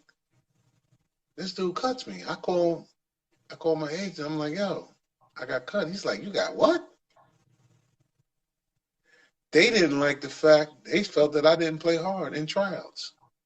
I'm like, I'm playing against guys that are paying to come in here. Right. They scrubs. They're scrubs. They're diving on my knees, my feet, this and that. I wasn't trying to get hurt, but they cut me. So I'm like, y'all, they done lost their minds. The next day I get a phone call, a mistake was made. I'm like, oh, really? Because I was getting ready to go back. I was getting ready to fly out of town. Right. I go, man, rest is history. Me and Steve Burt was tearing, that was the backcourt, Westchester Stallions. Me and Steve Burt was tearing these guys up, man. And then from there, John Lucas, that's out of everything, my biggest regret. Sometimes now when I talk to people, I'm saying never jump the gun. Look at things and then make a decision. John Lucas was coaching the Miami Tropics, even though he was the coach at San Antonio Spurs. Remember, he was helping guys that were doing drugs. Mm-hmm. I dropped 36 points and 19 assists on his team in one game. Like, wait a minute, this didn't just happen. I have the video. I actually have it. They even put it on DVD for me. He was like, wait a minute. I mean, I'm killing. They got Ken the Animal Bannister, Gondrzak, all of these dudes, the other Dwayne Washington that played with the Nets. Yeah. Everything. I'm killing these dudes, man. Now we end up making it to the championship. And Julius just was like, yo, he just turned me loose. He was like, yo, man, you go out there and do Julius Allen, I had him on the show as well. Yeah. Yes. Yo, bro, Jules turned, because they fired Steve Post. They was like, yo, get out of here, man. You don't know how to coach Steve Burt, and you don't know how to coach Steve, and don't know how to coach Elmer. And Steve Post, don't get me wrong, nice guy. But he just couldn't coach, pros.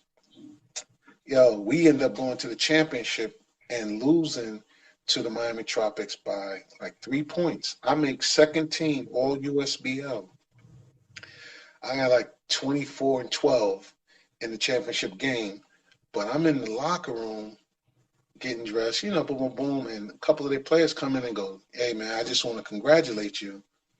And I'm like, man, congratulations in order for you guys. He said, nah. He said, Coach Lucas said, you're going to the show. I'm like, word? He said that? I'm like, really? So, after all these things, what they do, you know, if after a championship game, they got a restaurant for everybody to go to. And I'm telling you, lo and behold, I'm sitting there with my, you know, with my lady, my friends, and everybody that came up to the game, because the game was in Connecticut, a championship. Lucas sent one of his assistants over to me and told me to come to the table. It's like, hey, Coach Lucas would like to speak to you. I'm like, all right. I get up, I go over there. Now, this Tom Thibodeau, Yep, yep, the Knicks coach, yep. he was there with him. Understand? So I'm sitting at the table with John Lucas, Tibbs, this guy, that guy, and he says to me, he goes, "You want to play in the league?" He says, "Are you getting any interest from anybody?" And I tell him, I said, the Sixers, and I mentioned, you know, Jimmy Lynam, the general manager, who I was building a relationship with, but he was like, "Oh, that's my guy." Boom, boom, boom, boom. He says, "Hey, San Antonio's not a bad place." And I'm like, nah, I can imagine. But in my mind, I'm like, man, I'm set with the Sixers because this is what they selling me. Right, Plus, right. plus my mother lives in Philly. I got family in Philly. And when I'm set, I didn't tell him that. But when I look back, man, so Jimmy Lynam calls me, the general manager calls me and go, hey, he said, hey, what's going on? He said, I just got a phone call from John Lucas about you. And I'm like, oh, word? In my mind, he's like, yeah. He says, you getting ready to go that way on me? You know, and I'm like, no. I said, I'm telling him, I'm like, nah. I told my agent, nah, I want to do Philly. That's it. Boom, boom, bada bing, bada boom. Yo, all of this, and then all of a sudden, there's a trade with Phoenix and the Sixers. Jeff Hornacek. Seattle. I'm sorry, Seattle. Phoenix. I'm sorry. Phoenix. It was Seattle. I'm sorry. It was Seattle, and I'm just mad right now because it was a couple of players, Dana Barrows, this and that, Greg Graham, all these guys, and they had guaranteed contracts, and Philly took on their contracts and brought in Jeff Hornacek and this and that, man. And just like that. And by the time we reached back out to Lucas, they had already signed guys. And, you know, he didn't have that type of power, whatever. Right. To wait. Too late. It was too late and everything. In other words, don't come for me now. That's right. So that I went a year without playing. I didn't touch a basketball for a year. I mean, literally did not. I had already made some money and everything. And I was like, almost a year. I was so mad. I didn't touch it until coming around to the summertime in May after all of that and everything. Cause that broke me. Not financially, but that broke me mentally. And the impact it had, you know, you trust that you're going to be set. You promise this, you promise that, and that hurt, and it really hurt. So, you know, you move on and you continue playing. I continue playing in Venezuela, continue playing in Puerto Rico, DR, everything, you know, and also in Paraguay, you know, right near Brazil and everything. So you do what you got to do, and then boom, you come back and of course summertime in the pro-ams. You know, that's my professional stake there in West 4th Street. I remember playing against you there. I look at West 4th Street. That was one of the most competitive. I won the MVP 6 times in that league.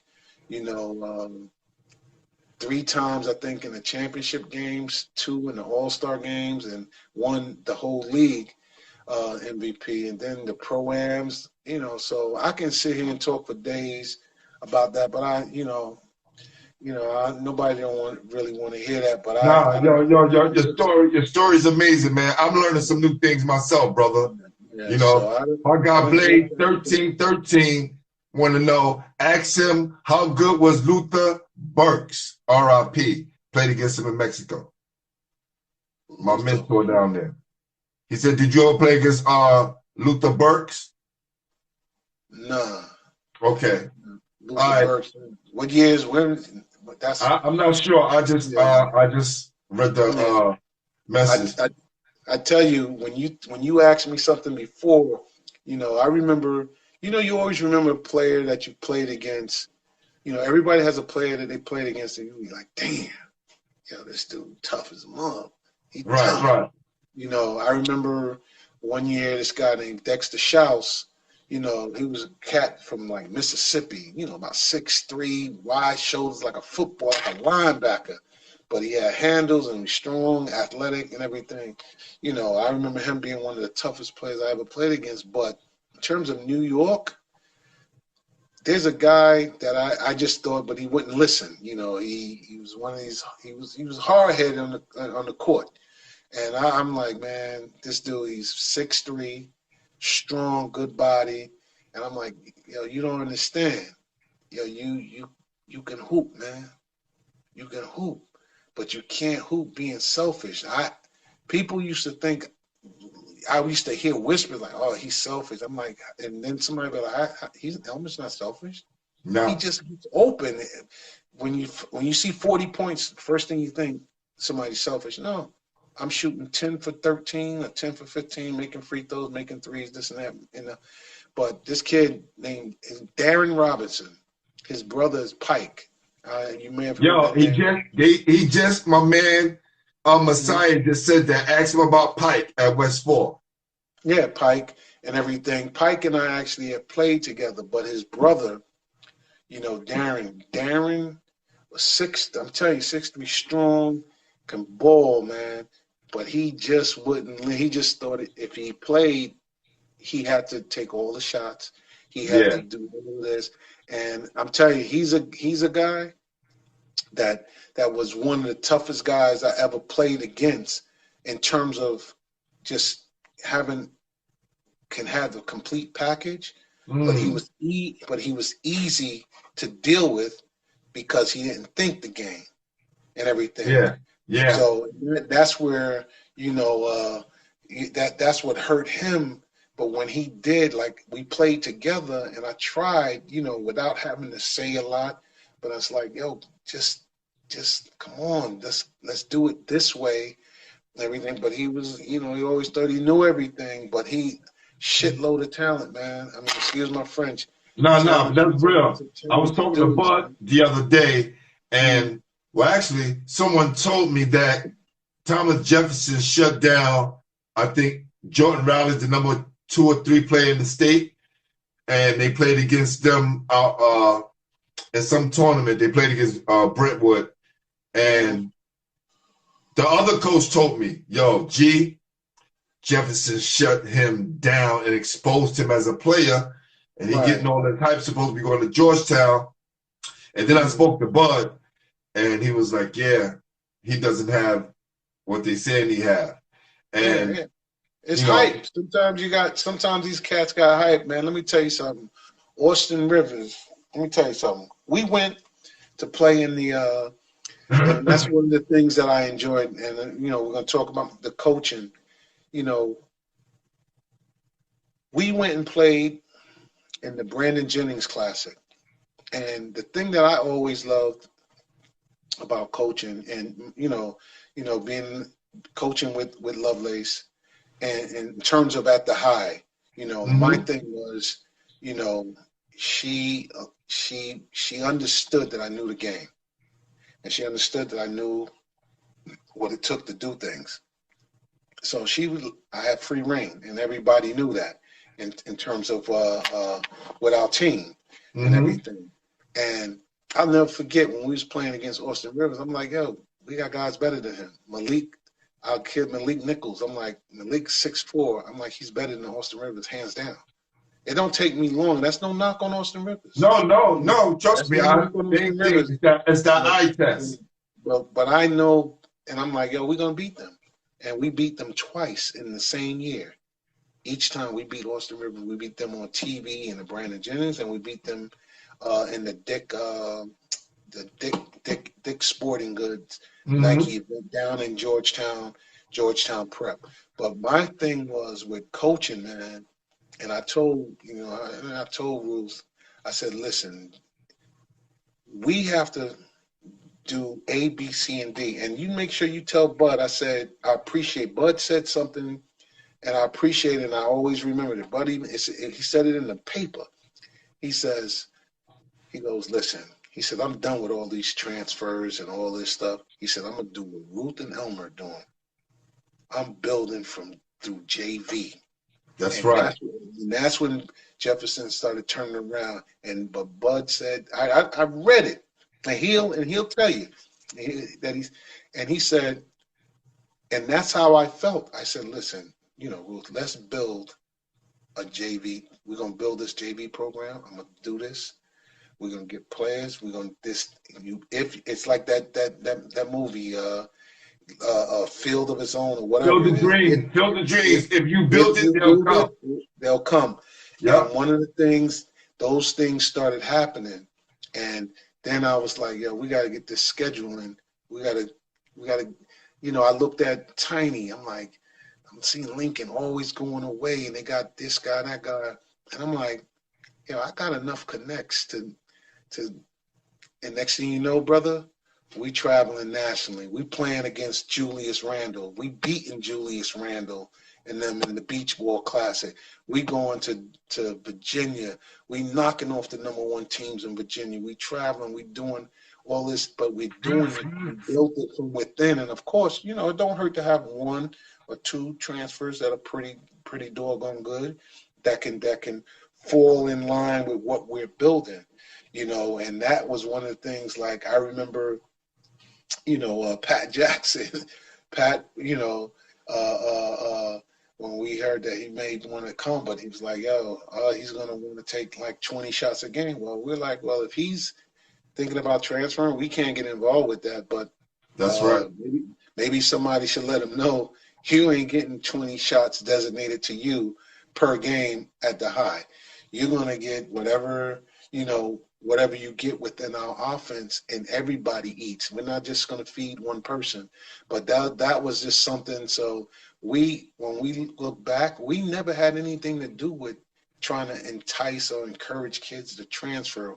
When I think about how people used to just talk about that, we never went to a kid. Kids know kids. Right. Kids know kids. And kids are recruiting each other, basically.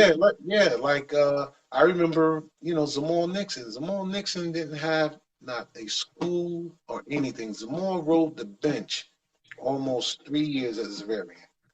Zamal was miserable. I met Zamal, and they was like, Zamal, David Imes had already been in our school, and Zamal wanted to come. And all right, we can't do nothing about that. Catholic to public, you want to come, that's on you, but we can't get involved with any of that. So lo and behold, the kid ends up, at our school. His father was like, oh my God. He says, man, I used to watch you play, you and Pearl Elmer. He's like, and you're there? He was like, yeah. He said, I thought about it. My wife was reluctant, but my son was like, he just had to get out of Zavarian. He just wanted a new scene. But the bottom line is, I'll never forget his dad, once he was with us, and now we can talk, this and that, and that. His father was like, his wife said, look, they walked past his room one day and they said, look. And he was doing his schoolwork, and he was bobbing, and they said they hadn't seen their son this happy in a couple of years. Zamal was happy with us. He said he told his father, he says, Dad, we wasted money with personal trainers and you train. He said, the stuff we do at the high, he says, nothing like it. Long story short, Zamal, we ended up having a great year, but Zamal got all these college offers and everything. And, this is what it's about. It's not a baseball field. It's a court of dreams, not field of dreams. And he ends up having all these, Wichita State, all these schools, and the kid ends up getting a scholarship. And now he's a pro. He's been a pro for the last 8 years and everything. So my point is, as a coach and who's played professionally, I understand what it takes you know, the physicality, the mental aspect, the working out, things that was instilled in me. But more importantly, I did it. So I'm not going to steer you wrong. I'm not going to tell you something that's not true. You know, so I look at Zamal, you know, I look at Wesley Myers, you know, Mike Taylor, you know, I love Mike. I remember Mike, you know, it's like, yo, I wanna come to the high. I'm like, yo, next thing you know, Mike's leading us to 2 championships. You know, the first time back to back, Antoine Slaughter. So these guys started coming, these relationships start building. It's things like that that's important as a coach. And then coaching, I made sure, like, believe it or not, I'm the one who brought Under Armour to New York City. Not Tiny. Really? I would have thought that was Tiny.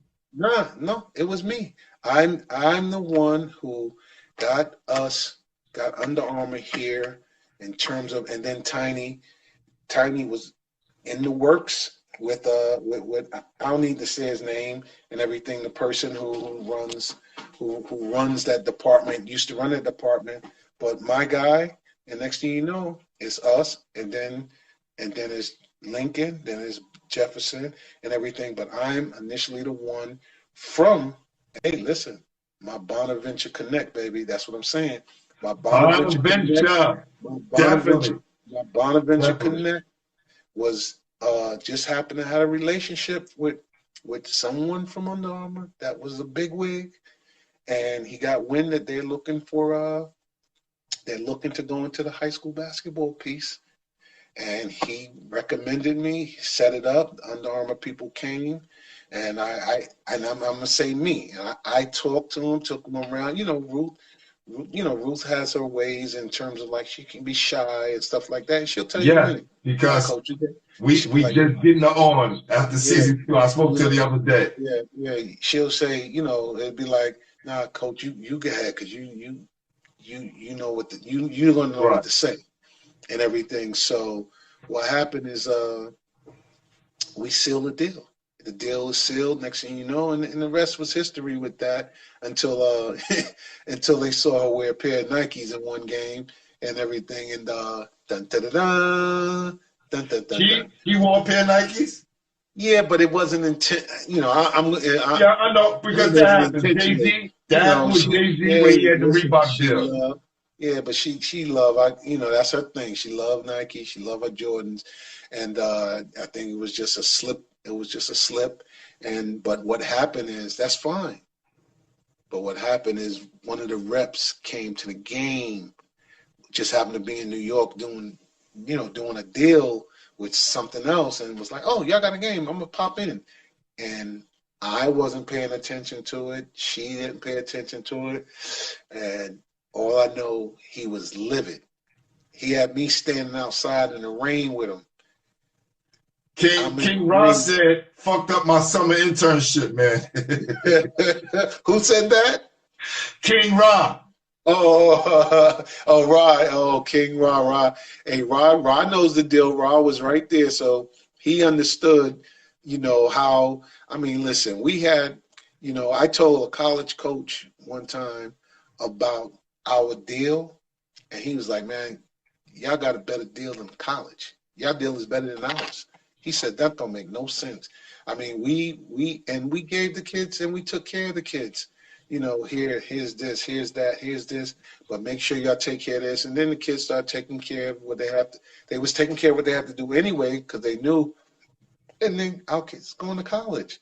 Right. At the end of the day, that's one of the things that I enjoyed the most, building relationships, you know, with college coaches. I'll never forget one time we was at Hoop Group, and I used to sacrifice my summers in terms of, like, taking the boys, because I knew they needed to be somewhere where college coaches will see them. Yeah, my college coach runs that, Tiny Green. Yeah. Oh, okay. And at Hoop Group? Oh, yes, okay. He runs Hoop Group. Yeah, he was my coach at Fairleigh Dickinson. Oh, all right. Because I built a great relationship. You know, Rob Kennedy, who's the president, who owns the whole shebang, you know, that's my guy. But what it is so taking the guy, so we end up playing in a team camp, and we go to the championship. Now, I don't even know that my man Dredd, you know, has a That's it. son, Uh-huh. you know, has a son, that's nice, and everything. I didn't know because Dredd actually came to the high with the Wichita State assistant coach because they were teammates at BU, Spinelli. So he came to talk to me because Spinelli really wanted Zamal. Mm-hmm. So, Dredd, and it was so good to see, we always called him Ice. It was so good to see Ice. And I was like, man, we just chopping it up. He's like, yeah. He said, my guy, Spin really want, Zamal. But anyway, all this time, but we never spoke about his son because I didn't know. And he didn't, Ice didn't say, hey, I got one. My son is bad as this. Last time I saw Ice, we was in the gym on 20th Street, man, and 2nd Avenue. Him, me, Rod Strickland, and all of that. And I think Rod was still in the league, and Kyrie was like 4 years old, over in the corner dribbling the basketball or something, But the bottom line is, what I'm saying is, we look and I'm like, how are we gonna do this? So Ice says to me, he goes, hey man, he really, really, really likes Zamal. I'm like, Ice. I said, Wichita State. I said, so Zamal goes out there. He's like, Coach, it's the craziest school. He loved it. But I'm like, yo, keep looking at other places. And you look, but at the end of the day, opportunities. So what goes on at the camp? So we're playing in team camp after Zamal, he's gone and everything. And I still don't know about Kyrie until team camp. We make it to the championship, and I hear one of the boys go, oh, yo, that's Kyrie. Oh, we getting ready to play Kyrie at St. Patrick's. Now, Mike is only going into his sophomore year. Mm-hmm. Yo, Kyrie is going into his senior year. Kyrie drops 40. Mike Taylor drops 40. Mm. Now, you get what I'm saying? Now, what I'm saying, Mike ends up, I'll never forget the guy at the scores table saying to me at Hoop Group, he goes, Mike was, upset that we lost. I said, don't worry about it, son. I said, you got 3 more years of this. And the guy was like, 3, what? I said, yeah, he's only going to the 10th grade. He was like, what?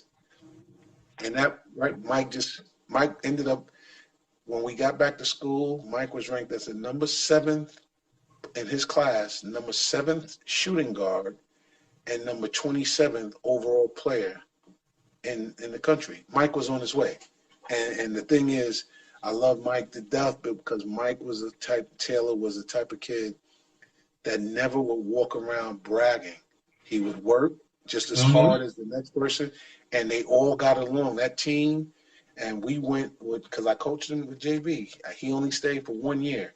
We went, I think, 27-0, and then the next year, 26-1. But that was without him. But the foundation was being laid. Right. And then right from there, doing all that winning, they go up to varsity, and we win the championship their junior and senior year. And it's a culmination of so many things, man. And just to see these guys, Anton Dickerson. Anton was a kid, nobody was recruiting, man. I worked hard. We worked hard. Antoine, I used to follow, Antoine, sometime to class and make sure, not that he wasn't going to class, but make sure he's doing his work. These are the things that I would do within the range since I was in the building. I would try to do. And next thing you know, Antoine, you get a scholarship to Howard.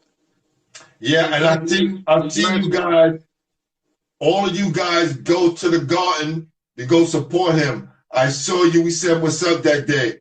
And I was so impressed that you guys showed up to show him that support. Yeah, I remember that. You're supposed to, and a lot of times you bring the younger kids who's right behind you so they can see it. So, so I look at the list from David Imes going to Hofstra, Malik Nichols, Hofstra, Zamal Nixon, Houston, Kendall Cutler, South Dakota,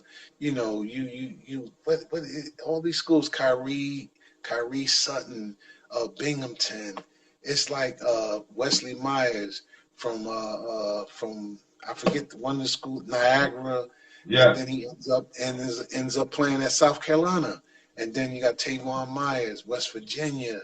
You know, it's like, and it just was going. And then you got from Clayton Sterling going to Toledo, Shalik Jenkins, New Paltz, Chris Harris going to Southern Connecticut State. Man, listen, that's a sense of pride, brother. And I know I might be forgetting because there was so many of our guys, and they're No, going on it's all good. scholarships, and they're getting it done. And those are the things that led to, a lot of times the communication with the media, and that was my thing. I'm very good with the media, built great relationships with media members, whereas, all right, boom, let's do this. All right, love, what about this? Think about this. This is what we can do. From Universal Studios, movie offers to book deals. You guys would not believe some of the stuff that came across the plate and everything, even from Flavor Unit, Queen Latifah and Shakim, they want to do a movie. And it's like, yo, maybe we can get Terrence Howard. We sat privately on a Saturday or Sunday at a meeting with them, Shakim Kapare, and we was doing a movie, man, a movie. And these guys was like, we'll get Terrence Howard to play me, and Queen Latifah was going to play Ruth. And when they said Terrence Howard play, no, Terrence, they said, man, that dude is the most unathletic dude. Yeah, they had him rolling. They was. I love him as an actor, but Right, it was like, my point is, we was at that level, man. Book deals, Steven. What's the guy name? Oh my goodness, big time book writer, and his company, the Gurnett Company, was like, yo, let's do this book deal, on Lovelace and everything. And I was like, well, we can get this done, So it was like, my thing was, I'm gonna get these deals. I'm gonna get this stuff done. We're gonna do all of this. Movie, yo, it's you have no idea. You have no idea from NBC and then to win the championship. Come on, man. How many cats can say they did the Jimmy Fallon show? Come on, we did the Jimmy Fallon show, brother.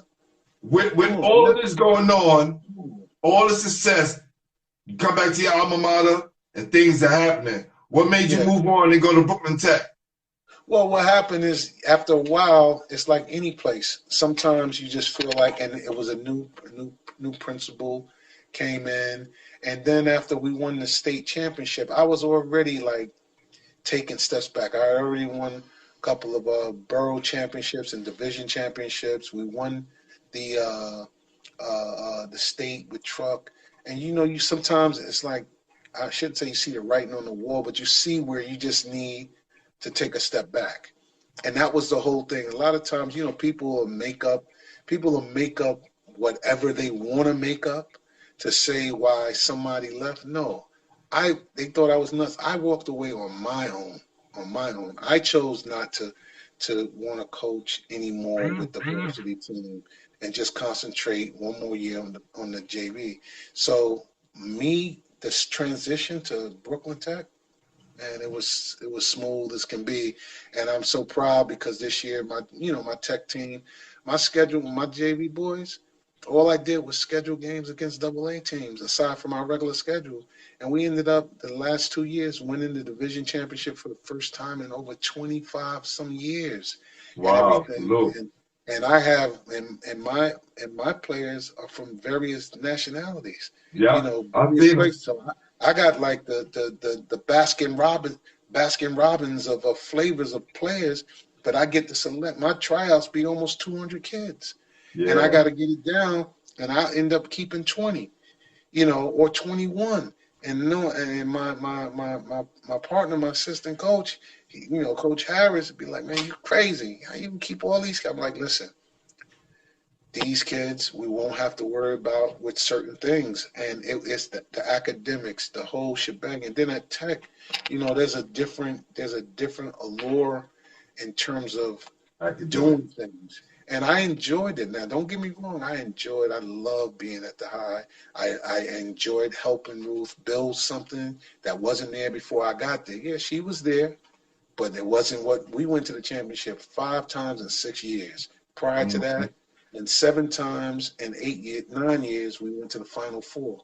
Prior to that, she had never been to the Final Four. So I walked away with no problem. I did my part and gave us a national, put Boys and Girls High School back on the national scale. All I know is when I left, it is what it is, you know. But what I'm saying is I have no hard feelings whatsoever because we did a lot of winning together. We did a lot of things together. Sometimes you have to be able to just say and give somebody credit and just say, you know what, had we not done this, we would not have been able to get to this point without such and such. It's all right because I'm going to always give credit when credit is due. I bust my tail for the high and everything, using my connections, using this and everything to make sure that I'll never forget Mr. Mickens. Mr. Mickens once said, yo, what team has their players in the newspaper in the summertime? I used to make sure a story was being written on our guys in the summertime. And that's what you do. That's what you do for your players. You build relationships with the media. You do that. You build relationships with the college coaches. You understand, where you can pick up the phone and say, hey, listen, Jim, you know, I got a kid people are sleeping on. He's only averaging 4 points or so for us. But that's all we need from him because he does all the other things. But he might be able to get you 12 points as a freshman at your university. Come check him out. We used to have 20 to 30 major Division I coaches just coming to watch us have an open gym. It used to be crazy. And then you would have other guys. My main man, Gary Shears, one time called me and said, yo, E. He said, come on, man. He said, I heard you're going to have some college coaches, you know, to watch it. He says, man, I got a couple of kids that play for the Brooklyn Ballers, man, and they're good students, but they ain't getting no attention at their school. I'm like, what position they play? I'm like, come on, Gary, what position? If they play guard, I ain't trying to hear that. Right. You know, he said, nah, big man. I said, all right, bring him in. Kid ends up with a scholarship to go to a school, Jersey, a school in Jersey, full Division I scholarship, but it's a high academic school. But the bottom line is he got that because it was like, yo, bring him in, Gary. Let him play. And that's how you're supposed to do it. So a lot of people ended up getting scholarships at other schools off of the strength of us. And a lot of that was predicated on that team, that JV team, Mike Taylor. Like I told Mike, I said, Mike, there's a bigger picture. This is bigger than you. You setting the stage, son.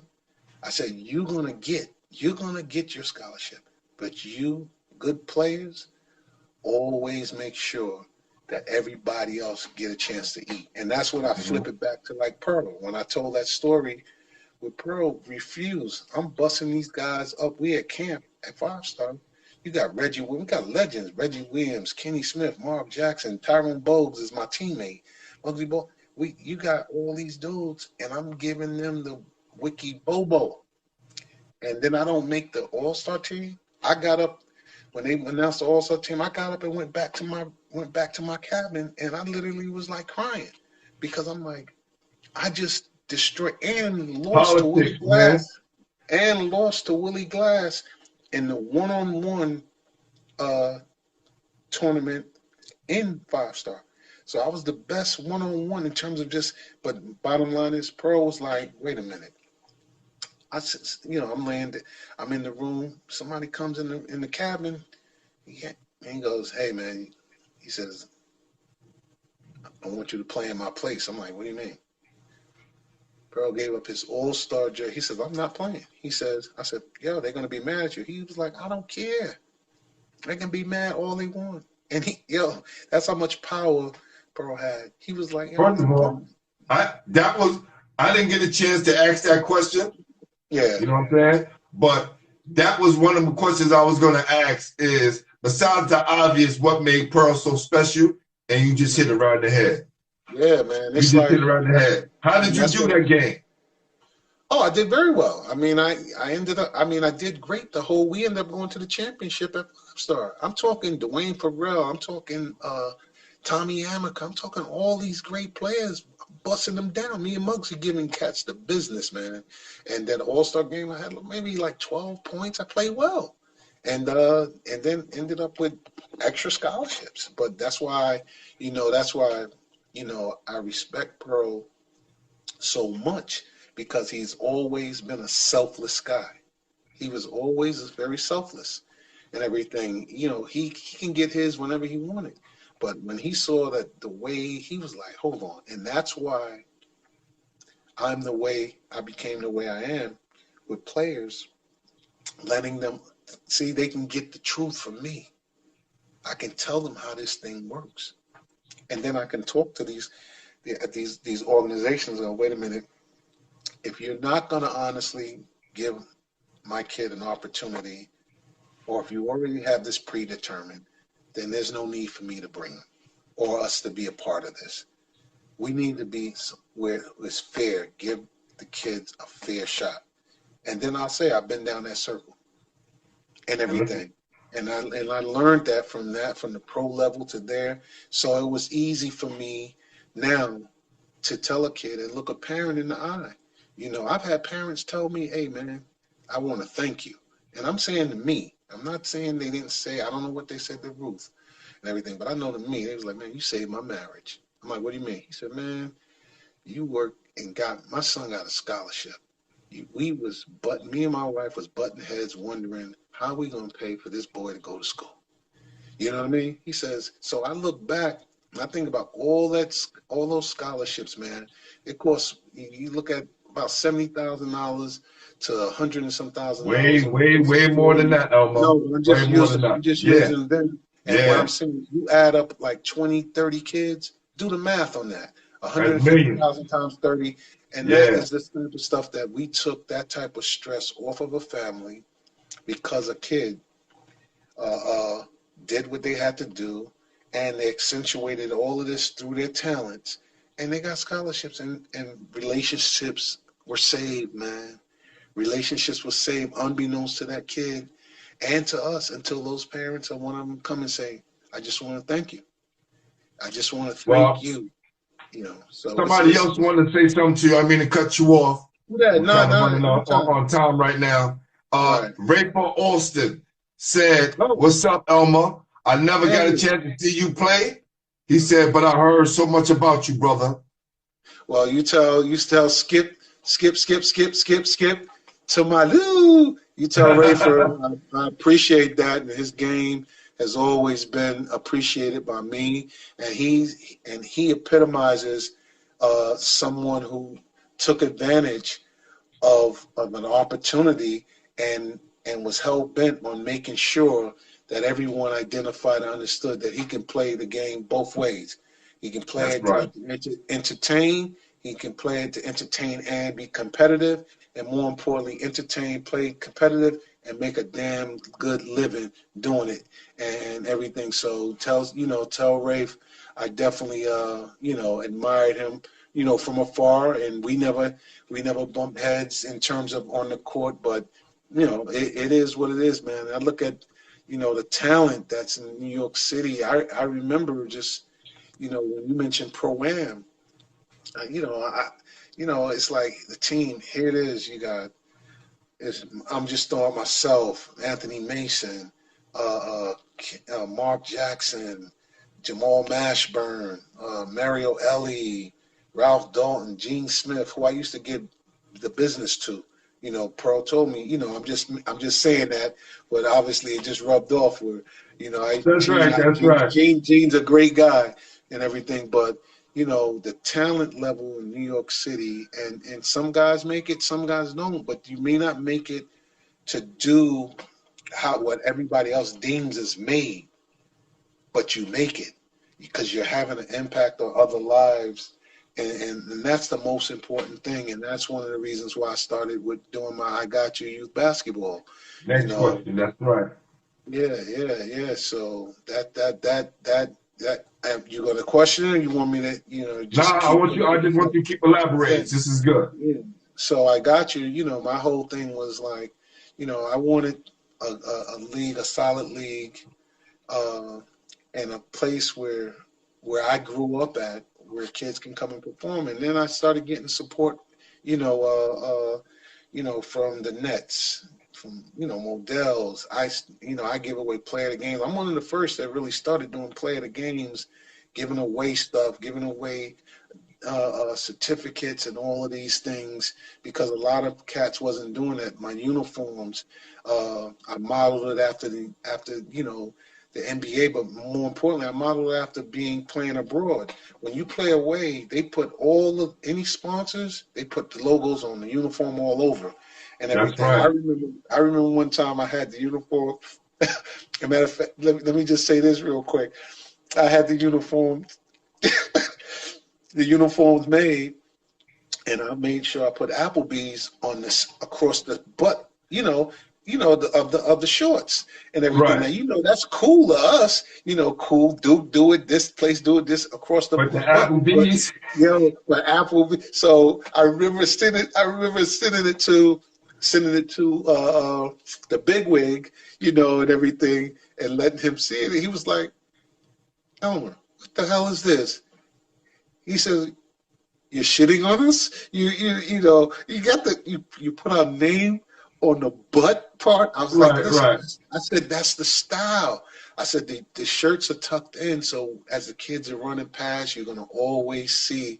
And he was like, "Wait a minute." So I literally had to send him examples of like Different uniforms. Yes. different uniforms. It was the funniest thing, but the reason I laugh is because now, like, if you look back, and it's easy to see, if you look back at uniforms, summer uniforms, custom, I started doing that and everything, the drip uniforms, all of that. Then next thing you know, it's uptown. Next thing you know, people, because I started posting these things and putting it up because I wanted people to see the kids and the nice stuff. And the kids like the uniforms and everything. But the one thing that I do remember, and it was one of the moments that I enjoyed, and the guy who made the uniforms was a fantastic dude.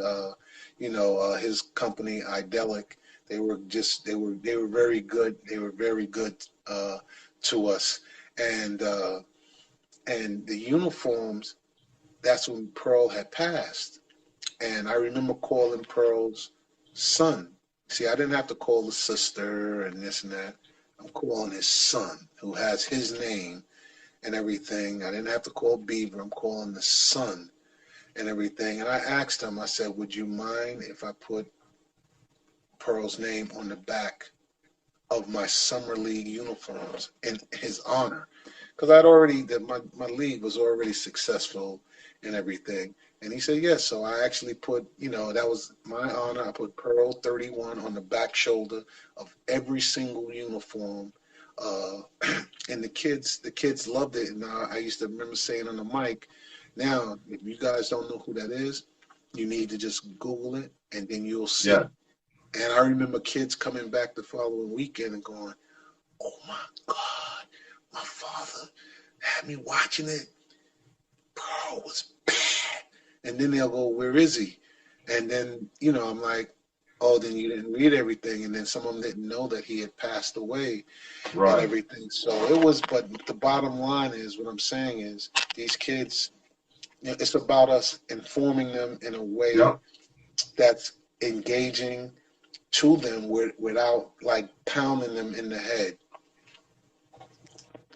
For sure. Hey, listen, I want to show you something that my guy put together for you before you left out of here. Think you're going to enjoy it. I hope I'm not talking too much. Nah, fam. Oh, okay. This is your night. This is for you, man. Oh, snap. Wow. That almost looked like a goatee. I'm like, what? Right? Oh. You got the left hand? You got the left hand? Right hand? And I didn't even know he was doing that. Wow. Oh, he got skills. Okay. Yeah, he was doing that. Oh, okay, man. I hope I can get Oh that. no, that's yours, man. Oh No, man, I that's can I can I nice. can meet up with you. You know what I'm saying? Any Yeah. day and make sure you get that, man. Yo, that's wow. And he did that while we were talking. That While was we the were dude that was talking. behind you. Yeah, that's what he do. That's awesome. That's talent right there, man. That's Yeah, and he talent a right ball there. player too, just like us. Yeah, And yeah, yeah. He and said this is Andrew his Jackson, comeback. right? Andrew Yeah, Jackson, give it play back. for But this, Jackson. Yeah. yeah. So you know, I like I said, man. This game has been real. This game has been real good.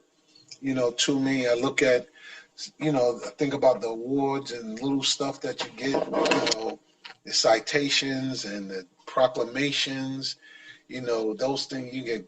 You know, getting stuff from the congressmen, from the Senate, Yeah. senators, from the councilmen. You know, Rob Carnegie has been great.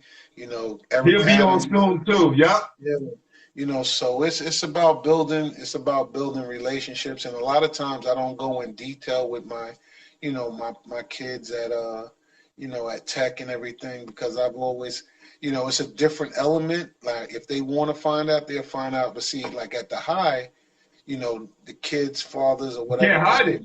local, they'll That's be like, right. wait a minute, yo, you being coached by him? What? He could do, this and that. But, again, but then you find out a lot of the parents from my kids at Tech who was basketball. Like I have a kid right now, you know, Jackson Katz, man. Let me tell you something. This kid is already, he almost 6'8", 6'9". This kid, he got the whole package, man.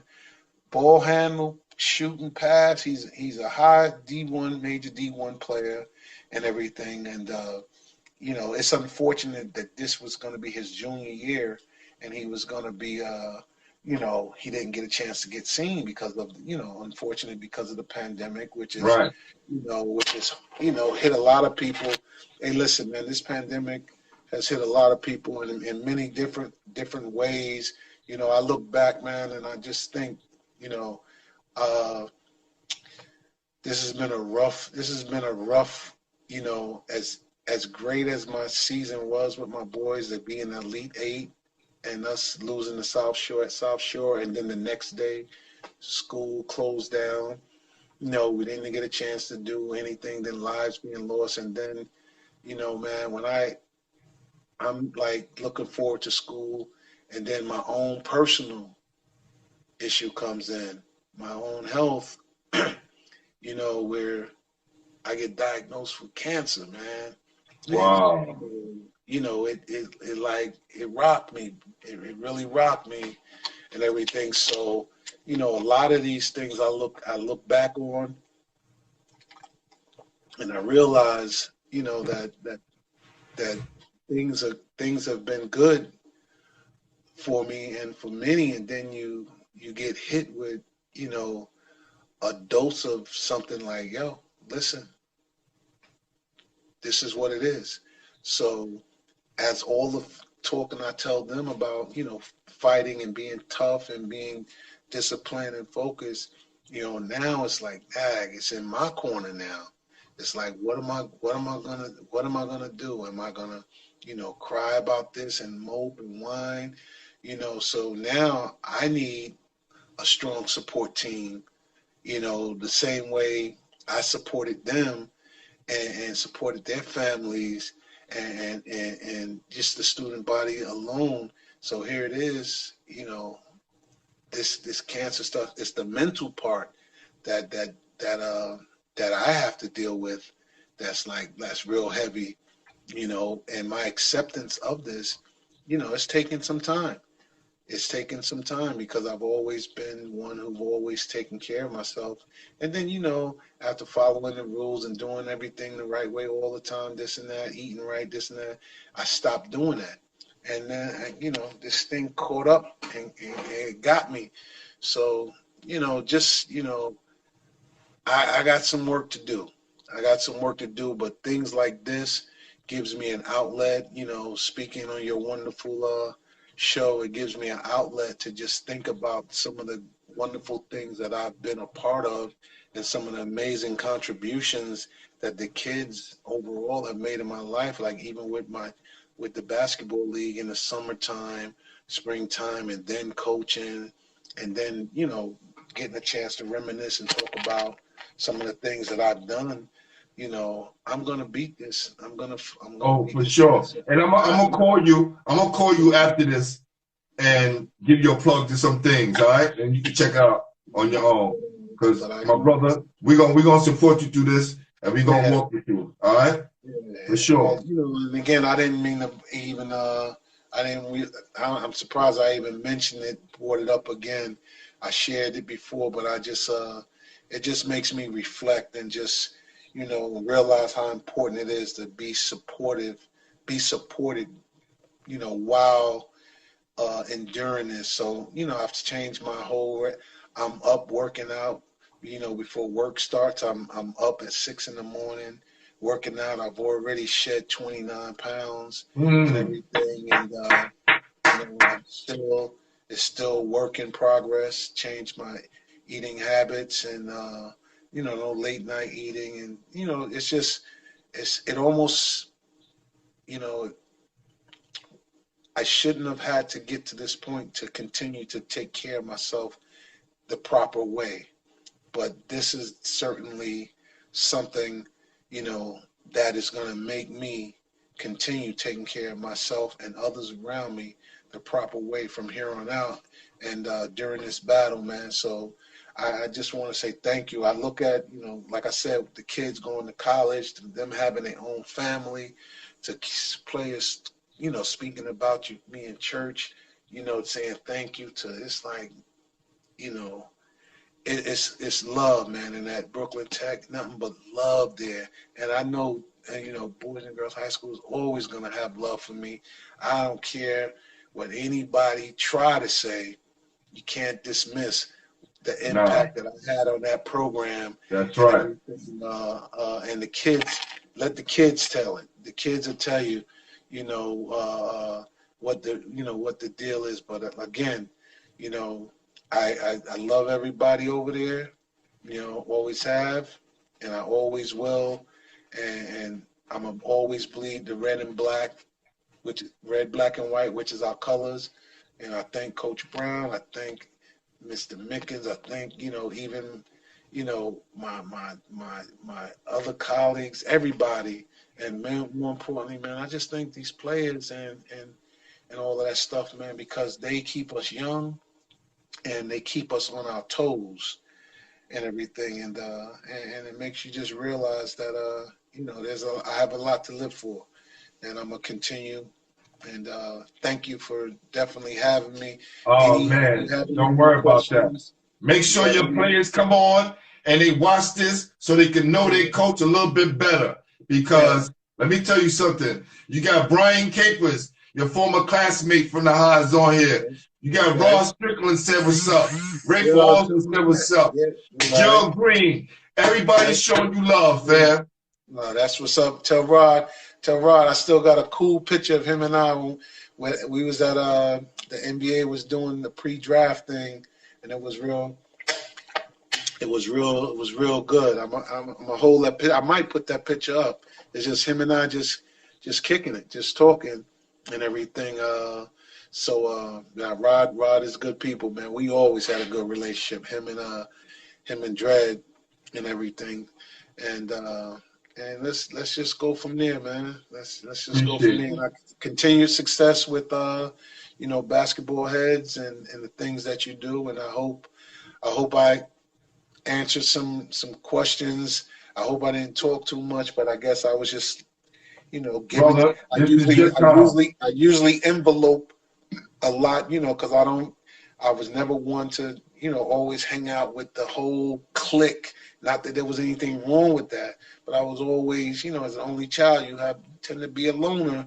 You know, if you know, you have your significant other with you and you're good, or your own crew of guys Right. that you know with. So sometimes you might get lost. Like I noticed one thing you had said, something I read something where you said one of the underrated point underrated guards, and I said, yeah, and I'm saying to myself, yeah, that's underrated, you know, by I guess publications, but the city Right, of New right. York, they know, and the players, I know you official. I know. they I knew, played. yeah, I know. Trust me. yeah, you But for know, and I, those people who don't know, yeah. or maybe have heard your name, they don't really understand how much of an impact that you had on New York City basketball. So we And just don't want to forget make on sure that prime time, and I just want to give a shout out to my prime time team, man, yes, because yes, I our love arch like nemesis. James Ryan was awesome, man. Just Tony Hargraves, Pete Edwards, who runs IS8. It's funny, Pete and I became good friends. My first MVP actually at West Fourth Street, it was in the All-Star game, and it was against Pete Edwards and Curtis something was the opposition. Woo! And Two of the I had to best play. summer league backcourts ever. Yeah. And you know what's crazy? It's like in my mind, I didn't know who they were because that was just a mindset I had and everything. Because again, I wasn't like into everybody right away. I just wanted to Right. just hoop and keep it moving. And I ended up with like 48 and got the MVP in the All-Star game. But anyway, from that point, I remember talking to Pete afterwards. And then next thing you know, we're playing together. And that dude is an outstanding human being, man. You And need God him on the bless him. show too. You need to reach Yeah. out to him. I was Oh supposed to yeah, get him yeah. last season. Yeah, and God bless Curtis, something. But again, thank you for having me. R.I.P. More importantly, again, how ironic that the date that you chose to ask me on is the date and birthday of my beloved backcourt partner that put us on the map. And I do believe this, and I'm not self-serving, but someone once said to me, and I respect him, and I'm not going to say his name, but I will say this. He said, absolutely, we were the best backcourt in the history of New York City basketball. That's out of his mouth. We averaged 66 points a game between us. And that's not to say other people wasn't better, but it was just talking about the best backcourt. So Pearl and I, we did our thing along with our other teammates, and I have great memories. And thank you for having me. And again, on that note, everybody be well, be safe, wear your mask, and All right, before you go, think about this. Everyone who comes on the show has to nominate someone. okay. Bud nominated you. Respect. And I actually hit Bud up and told him, I said, yo, thank you. And if you don't know now, I'm gonna call you after this anyway. I was getting ready to say